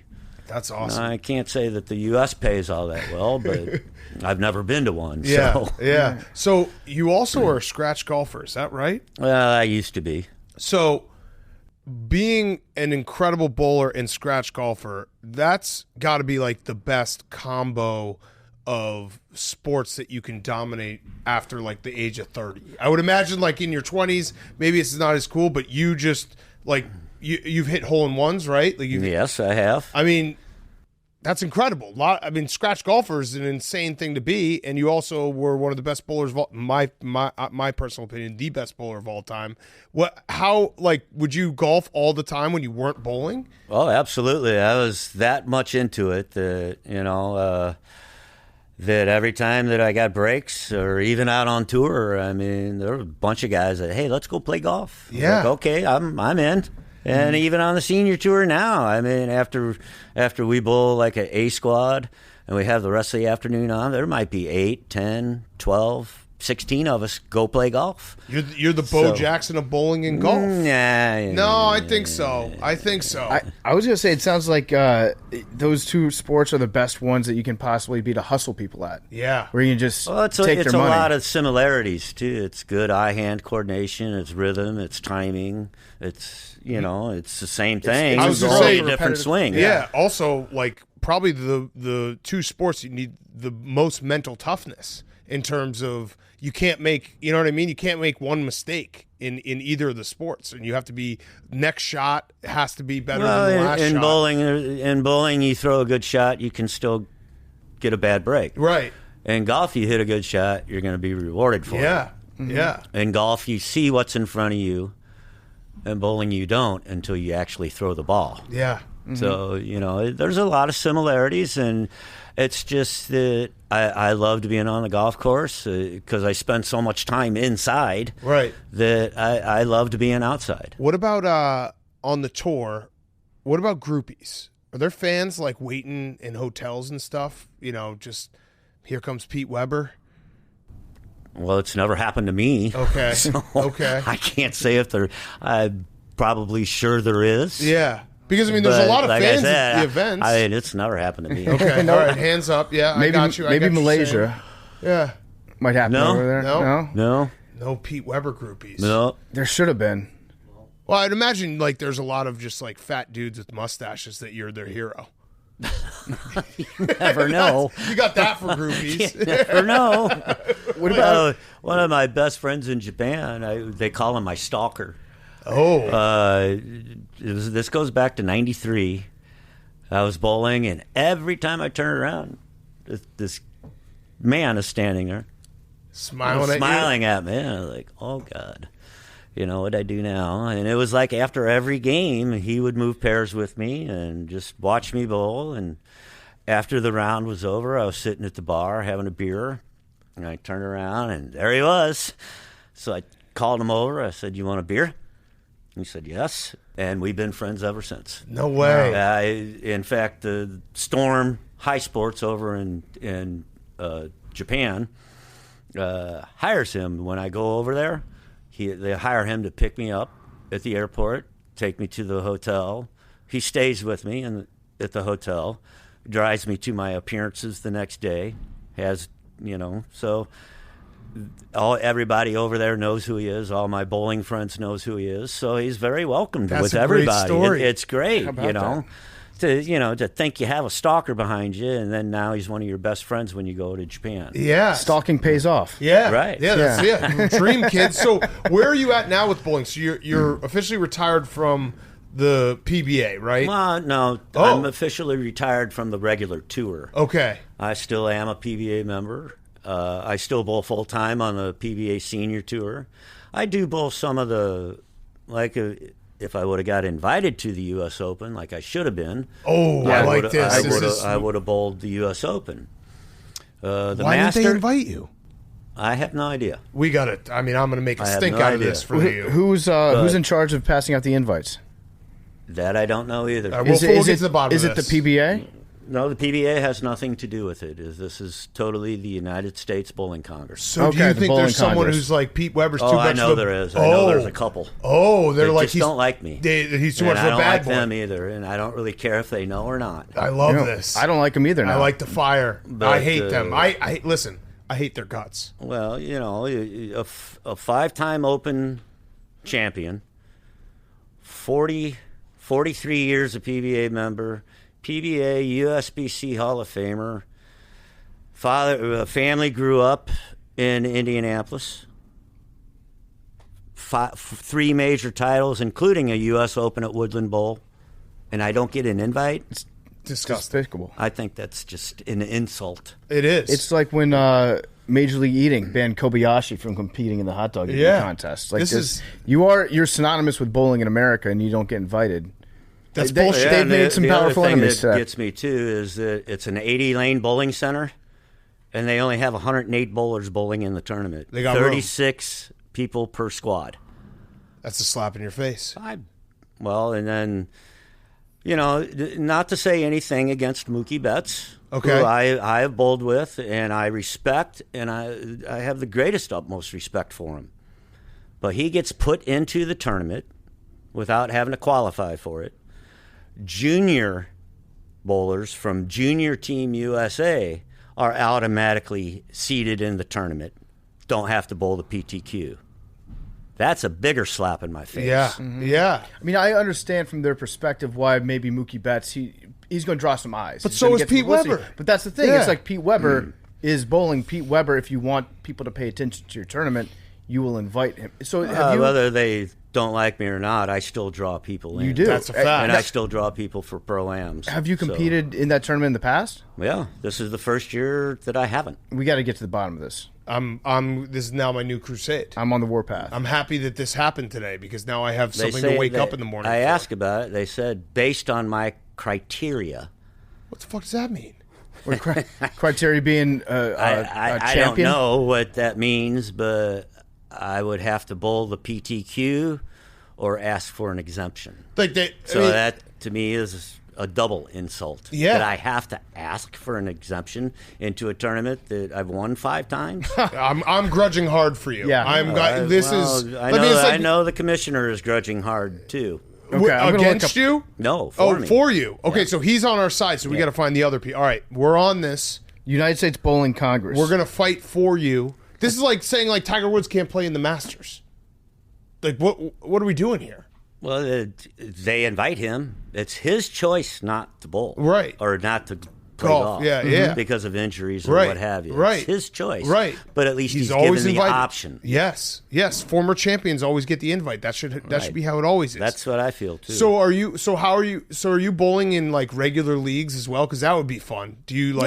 Yeah, I do. I bowl on Monday nights with my best friends and his 2 kids that I've known since they were 4 and 6 years old. And do you dominate? Oh yeah. I love it.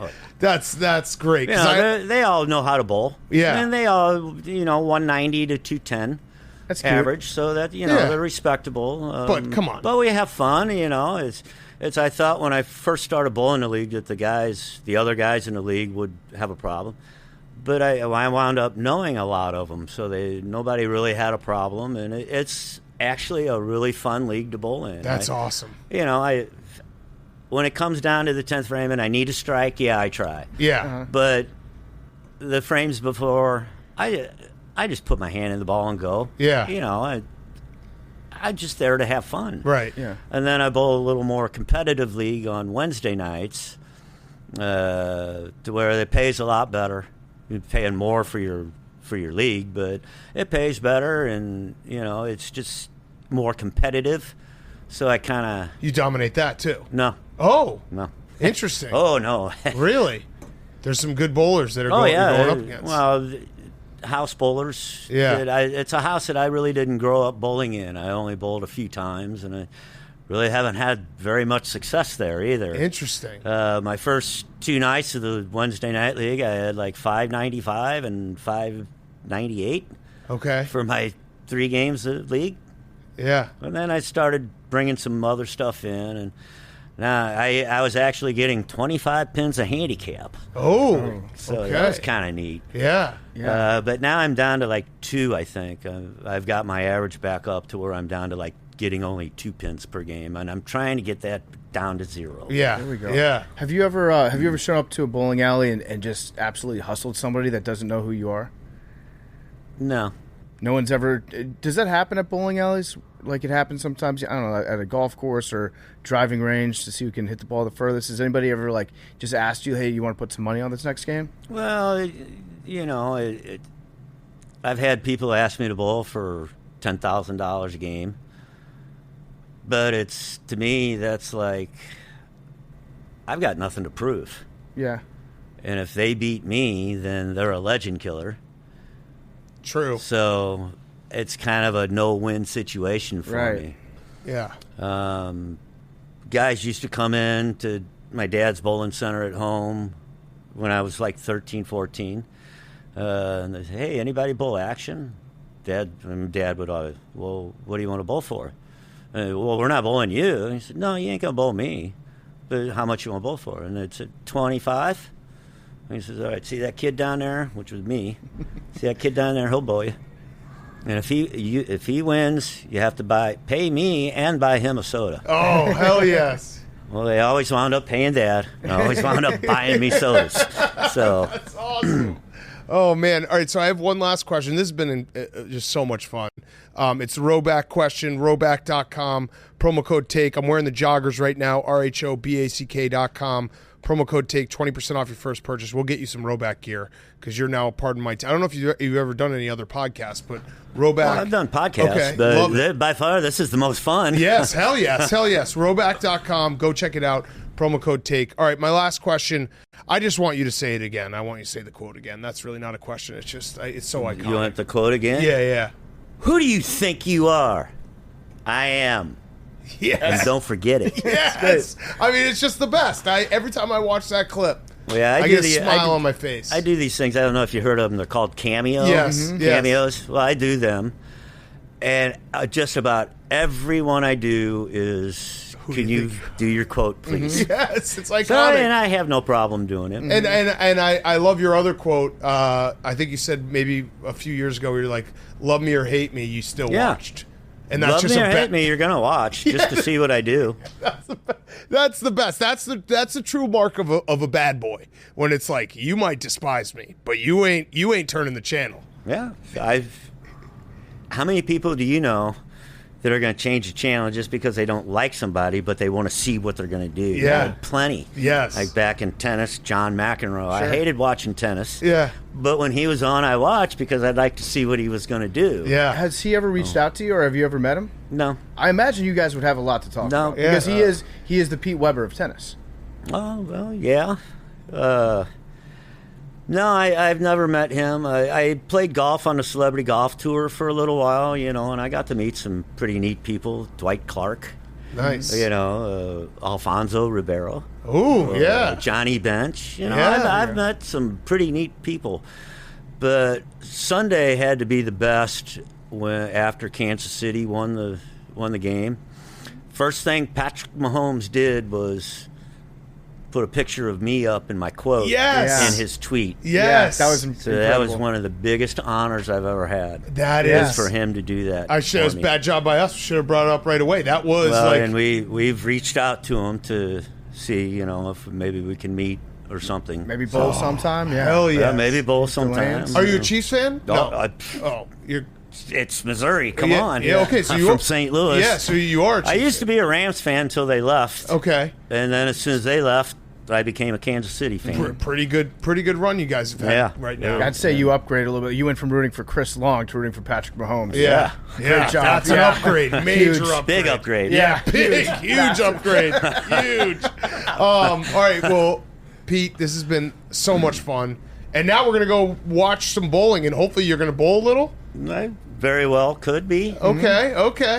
All right. Maybe throw a shot or two for you guys. Yeah. that'd be awesome. Yeah, that would be And by the way, what's this hot dog eating thing? Oh, you want a hot dog? Yeah, we get have you a a lot hot of hot dogs. So Well, I could probably use it. yeah, there we go. You look like you're But in I lean understand you shape. get 10 pins added onto your score. No, you get subtract from your score if you eat every hot dog. Well, it's kind of the So same. you go from 300, eat a hot dog 290. to 290. now you only Yeah. have to. So the hit one 290. guy I heard's eating like 14 hot dogs, so he's down to 160. and he still can't get out of here. Uh-oh. Yeah. So we, yeah, you might not need, we good. need your help. We need your the help. magic. Yes, That's yes. not good. But thank you so much, Pete. You are a legend, and we appreciate Oh, it. thank you Thank you, guys. It's been a pleasure for me, too. Yes. This- Excellent. Pete Weber was brought to you by the Barstool Sportsbook. We've got exclusives popping up for the Super Bowl. We're crunching the numbers. We've been making you guys some money, or at least trying to, for the most part. There are tons of ways to bet. You've got daily odds boosts, live in-game bets, move the line and teasers. They've got the Barstool exclusive picks and parlays from Big Cat, El Prez, and other personalities to follow or fade, and Parlay Plus to bet within same games or across sports. It's easy to navigate, easy to use, data and content to keep you informed, easy and secure registration. It's super simple, and they have more ways to deposit and withdraw. You can download today, create an account, $1,000 new player bonus. If your first bet loses, get up to $1,000 in bonus cash. How about that? I'm going to say that again because a lot of you probably heard, but you didn't listen. So listen this time. $1,000 new player bonus. If your first bet loses, get up to $1,000 in bonus cash. Must be 21 plus. Gambling problem? Call 1-800-GAMBLER. That's $1,000 new player bonus. How about that? Oh, Jake's going to the bathroom right when we start talking about bowling. He's good. He waved it Just off. pee, just pee. Just Pete. Number one, We're about to start about bowling. he might not actually be Okay. peeing. All right. So what should we say about Jake while he's out? So the bowling, the bowling challenge. We did it today. Shout out everyone who watched. It was incredible. We had like 28,000 people watching all at once concurrently. A lot of people said it was a great way to pass the time during the day. We were in the alley for 8 hours. I actually thought it was like pretty, fun and interesting. There was a moment last night before we like started where I was like, "Ooh, is this going to be good?" I thought it was pretty funny. It was very funny. Yeah. I thought it was great. The bonus dogs, the lightning rounds. Oh, Billy was great. too so. If you haven't watched it, you can go back and watch it. But There will also be a PMTV recapping everything Awesome. on Thursday night. we did some fun wrinkles. We had a bonus round where Max and Jake ate hot dogs without using their hands, no buns. Billy said that he wasn't going to do it. I didn't 'cause want he's to too Mickey Mouse straight. win. I didn't want to Mickey Oh yeah. Mouse Oh win. okay. I'm Let's glad talk that about you brought that up, Yeah, Billy. let's talk Yeah, about that. I don't want to Mickey Mouse So win. you won all on your own today. With the stipulations put ahead of us. Like yeah. Oh what? okay. Like eating a literally hot had dog the without Mickey Mouse your win. hands. Yeah. You used Pete Weber. Which was a stipulation that was brought up. And Max is a man, and Max, that was an all-time alpha move to be like, no, Pete Weber. How many hot dogs did you end up eating, Max? I had 17 hot dogs. Oh, my How God. did you have 17 hot dogs? Because I lost. Oh, to yeah. Jake. And he's a yeah. man. Yeah, we did a head-to-head during the middle of it where Jake and Max went head-to-head to see who, if the loser had to get minus 10 or plus 10 pins on their score, and the loser got minus 10, or the winner got minus 10. Now- It was great. And now hang on a second here, Big Cat. Billy, what was your winning score that you rolled? The one that I won? Yeah. A 136. And how many hot dogs did you eat? I ate 17 hot dogs, but one of them was to negate the loss to Stu Feiner, and then I ate one thinking it would be given to Jake after the fact. But you ate 17 hot dogs. Yes. Jake, how many did you have? I had 19 on my own. Oh, my Okay, so God. But so, I will so- say so 5 wait. were without the bun thanks Right, to no, the lightning no, round. that's fine. But correct me if I'm wrong here. Billy had the lowest bowling total and the lowest amount of hot dogs eaten today. I ate 3 for him, remember? Remember we got 3 in the beginning? Yeah. I did Yeah. eat 3 for him. But even no, still. 19 is on my own. Yeah, that's what I'm saying. Yeah. Yeah. So Jake ate more hot dogs than you and bowled and hit more pins down than you did. And didn't use Pete Weber. Is that true? I'm just questioning. I don't know. I haven't crunched the coming numbers into this, yet. I was figuring out how am I going to get out of this as the last person to get added to this on a coin toss. Didn't do any preparation. I won the system. I beat the system. I don't care. Okay. I did my time. Got in, got All out. right, so Billy Hey, beat the system. That's a win. It was very fun to watch. Max, I want to hear your thoughts. Then we'll get to Jake, who kind of won it all because he was the big loser and he was the last man standing. Max, how are you feeling? I'm in a world of pain right now. Like Max really, still hasn't gone to the really- bathroom. I'm worried about crazy. that. I'm worried. I haven't taken a shit yet. Crazy. I don't know. I have like it is starting to hit me during this recording. I have like started to fart. I don't know if Hank has smelled them because they've been very bad. And, like I was doing all right at the end of it. I even was about to eat an additional hot dog for Jake, but right now, like it's all starting to hit. And how big many did you time. eat again? 17. And hot you were dogs. eating a lot with condiments, like onions. Well, sometimes the okay. Well, The sauerkraut was essential well, for the probiotics. smell. We were doing dirty water dogs, and like if you know, like they can get the smell of the dirty water dog can get to you after a while, like, and you just taste every bite that you take, you just start to taste that water. And I needed to mask that. I needed some sort of I needed the mustard to kind of. I needed to taste something else other than the dirty water. I get 'cause that. It was making me really sick. I get that. Now, how are you feeling like from your arm, from the bowling? Because I think if anybody here that bowled today, you were bowling like as hard as you possibly could on every bowl. You've got one speed. And you were describe the sound you make after you let go of the ball. Max's facial. He was crying at one point, like literally crying. The facial expressions, the grunts. There's a He would great let go and he goes, yeah. There's a great moment. Was that your thumb popping out of the bowl? no, or was that your mouth? He was making the sound. I was. This is the first I'm hearing of this sound. I don't know that. Yeah. Oh, I made sure to take the camera and get video. So you I was want- like, what is this? What is going on? Would you like to say anything about the tears? The tears weren't real tears. That's fake No, news.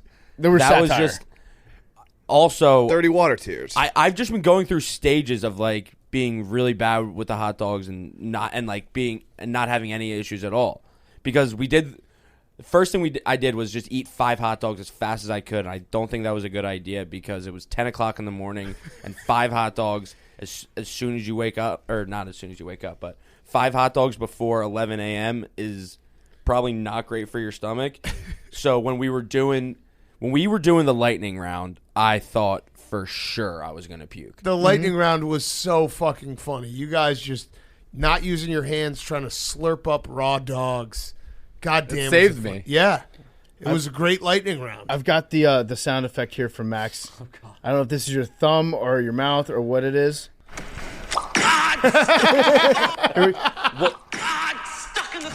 Well, that one actually was from my thumb. That was your thumb popping Yeah, out? that was my because you can hear it because that I think that was like actually was a no. crucial Everyone throw. felt every throw felt integral in whatever. Yeah. And that one it did get stuck in my thumb and it was a straight gutter and I don't know. It hurt, yeah. And now, Jake, you ended up with a 188 was your high score to get yourself out of it. You bowled the longest. How are you feeling? You also had there was multiple times where you Lamar Jacksoned it, where you just you were like mid bowl and you're like gotta go and just grabbed the wipes and ran to the bathroom. Also, can you explain to the people what you came prepared with to the bowling alley? Yeah.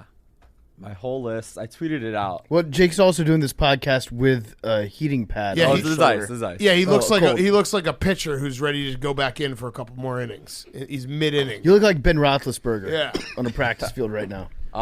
Bowling, personal bowling ball. Shout out to Bolero for providing each of those. Yeah, shout out hosts. Bolero for the whole thing. It Yeah, was they were awesome, great hosts. Awesome, This is awesome. sponsor. I'll yeah. definitely be going back there and using code The other Barstool food there, 15% besides the hot dogs off. were good, but the other food was fantastic. Yeah, their food and Yeah. beverage director is awesome. Yeah, Barstool Bowl through February, 15% off your reservation. Love it. Yeah. Bowling ball. The wrist guard was great because my wrist does not hurt at all. There you go. So I'll take that. The rosin bag helped too. Yep. Yep. It sticks inside. It's supposed to stick inside the holes, and Nice. yeah, it never slipped out. Okay, nice. The bowling towel, I didn't really Never slipped use. out? Never once Not slipped even- Welcome, out. Jake. Not even like towards the end? Get him on the bonk list. Oh yeah. He stuck it inside No, the that's hole not and what I it meant. never slipped Never out. slipped. Yeah. Not even when you were like changing up your position on the lane? Never slipped out. Water. I drank. Did it ever Probably come nine- close to slipping out and you're like, oh, did I just break it? No. But you put it back in, Yeah. like immediately. I probably drank like 9 or 10 bottles of water. Okay. Nice. Yeah. Ice pack, heating pad, part of my cheesesteak jumpsuit. Change of clothes, which I did not need.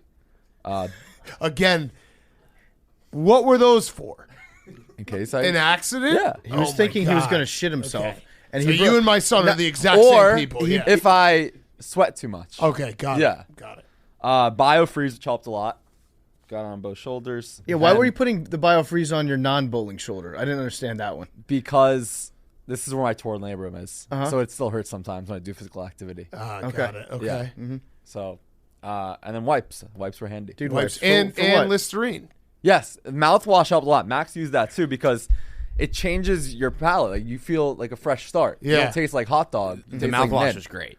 Because what I was saying about I couldn't get that dirty water taste out of Yeah, my mouth, and it- the mouthwash helped. You guys just have a minty taste, and it was a good mental reset. But yeah, crazy What did you bring the wipes for?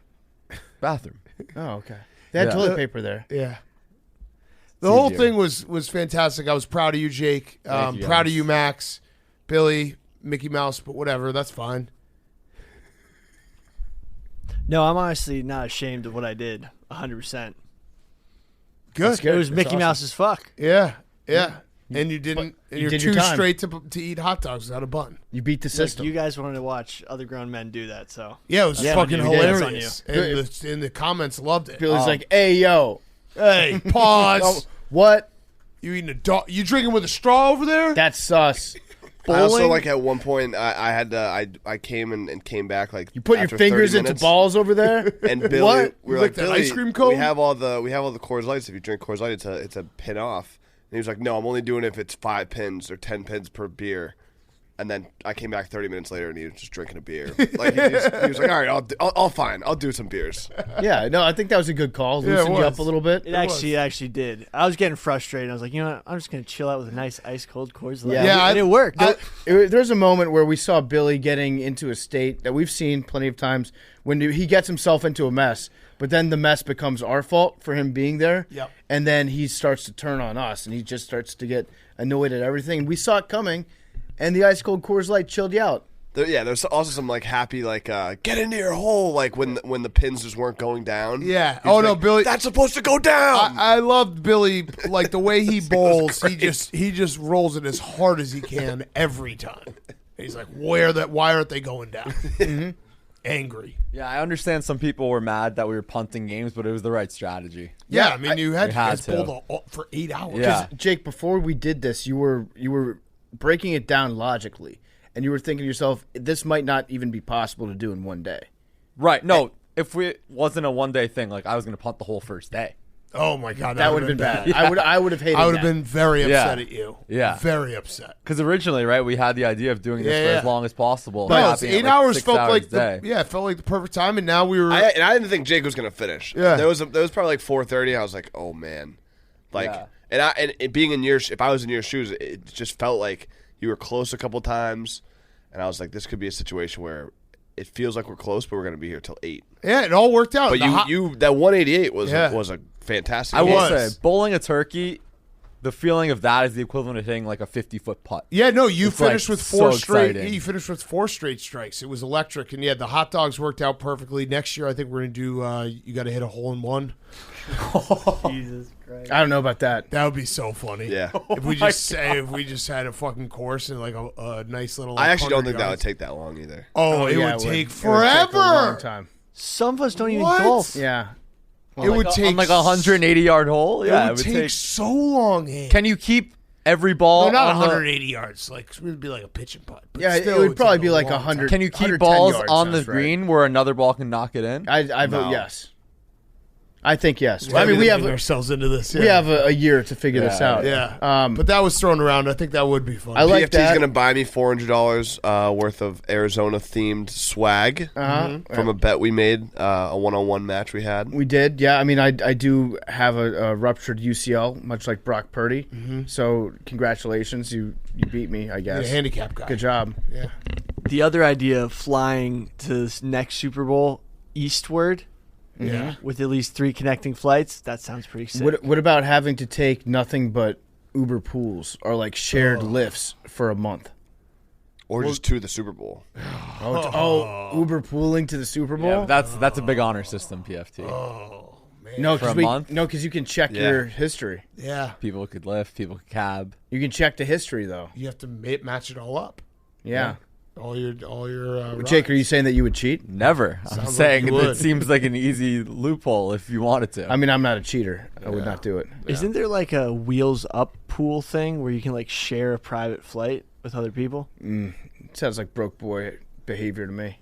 Next year's in Vegas. If we Yeah. want to theme something there. Yeah. All right. So yeah, a job well done, boys. It was a lot of fun. I had a lot of fun. Hopefully not too sore Wednesday. I don't- Yeah, I don't care. I know. Yeah. I mean, I hope you're. I guess I hope you're not. No, I don't really care. Yeah, I don't really care. Like, if you're Max sore, is face right now. He just started I'm burping. really going through it. He just started burping. if you're sore, that's like okay, cool. Yeah. I hope you're a little bit sore. I Actually. think Wednesday, Thursday will be. I think by Friday I should be 100%. All right, let's just put it this way: if you are sore, don't need to tell us. I And won't. Okay. Just basically, just don't go bowling for the next like 3 days, and you'll be fine. Yeah. Yeah. Trust Tree, the toppings on those Nathan's hot dogs, I'd literally go back and get some more Right now? Yeah, I'm finally like I finished earlier all my hot dogs. Yeah, I'm 'cause like Pete hungry Weber, again. And yeah, I would 100% go eat one of those chili dogs with the sauerkraut again. And the red onion, it was so good. Yeah, the food there was fantastic. And watching Pete Weber bowl in person was just Awesome. as majestic as you would think. He stepped up first one strike. Just felt awesome. Super Awesome. smooth. Okay. Numbers. Did I say we're doing 2? I think we're doing 2. Yep. I'm gonna do 69. I'll do 17. I'm going to do 51. He's explaining the rules. 18. You can pick another. No, we're gonna Wait. do 2 drawings. We're all doing. Okay, so when do we start for the first drawing? We already did. When? Oh, I'd like both 17 my and numbers 20. to be Nick. 69. No. Oh, you okay. can't do that. You know what? PFT. 18. It's your birthday? Yeah, I think so. Yeah, it's my birthday. I think so. 96. Yeah. My just a I birthday think so. treat for the birthday boy. Yeah, I think so. I'll take 96. 51. I both asked times. Stu is this is my number via Stu. 51. Have you ever gotten this? I have not ever gotten Has this, Stu? no. I don't think so. 20 for Max. Come on, Stu. This could be easy. Oh, by the way, I have Easy another. money. I have more money to put in the pot. Same. I have another 1,000. 70. Oh, fuck. One off. Okay, putting 70 back in, and we'll do one more number. I also will do Billy. 17 again. 20. What's that? That's the 6th time. Max is. This is 18 again for me. Hank, what are you seeding with more money? Oh, I didn't pay up for this week yet. Yeah, I gotta pay for I this. have not paid up. This is yet. my second. This is it. Oh, okay. My final seed. Splashing it again. You have to match it, you know. You have What? to- if someone wins, you match it. What? Yeah. That was the rule. All right. So you're putting the seed money back in your wallet. What seed money? All right, 17. You got 69 PFT? I did get 69. Yeah. I got 96. All right. Second number, Hank. Actually, I'm going to do 51. 18. 31. I'll do Oh 17. no, 17. I was 17. Oh, I think Max had it first. I don't think so. Yeah, I think I had it first. think he had it first. I had 17 hot dogs. That's the only reason yeah, I'm picking so that Max today. had it first. All right, no seed money then. Okay. No, I'm just kidding. 31. It's fine. 17 or 51 hit. Oh, my God. Or fucking 31 for the kid. 31 to 1 kid. 45. Dude, Billy. that hits all the time. You are never getting it. Billy, you should have picked that one. 45 would have given me that tax break. Yep. Yeah. Tied for second place 8 times. Wow, Hank, you're you're never getting it. Wait, so I have to match? Yeah. Love you guys. Talking away. I don't know what I have to say. I'll say it anyway. Today is my day to find you. Shine away. I'll be coming for your love of me. Your love of me. Take on me. Take on me. Take me on. Take on me. I'll be gone.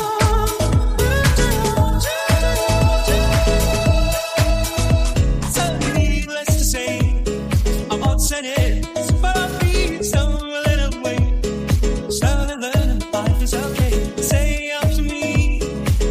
It's so better to be safe than sorry. To be safe than sorry. To be safe than sorry. To be safe than sorry. Take on me. Take on me. Take me on. Take on me. I'll be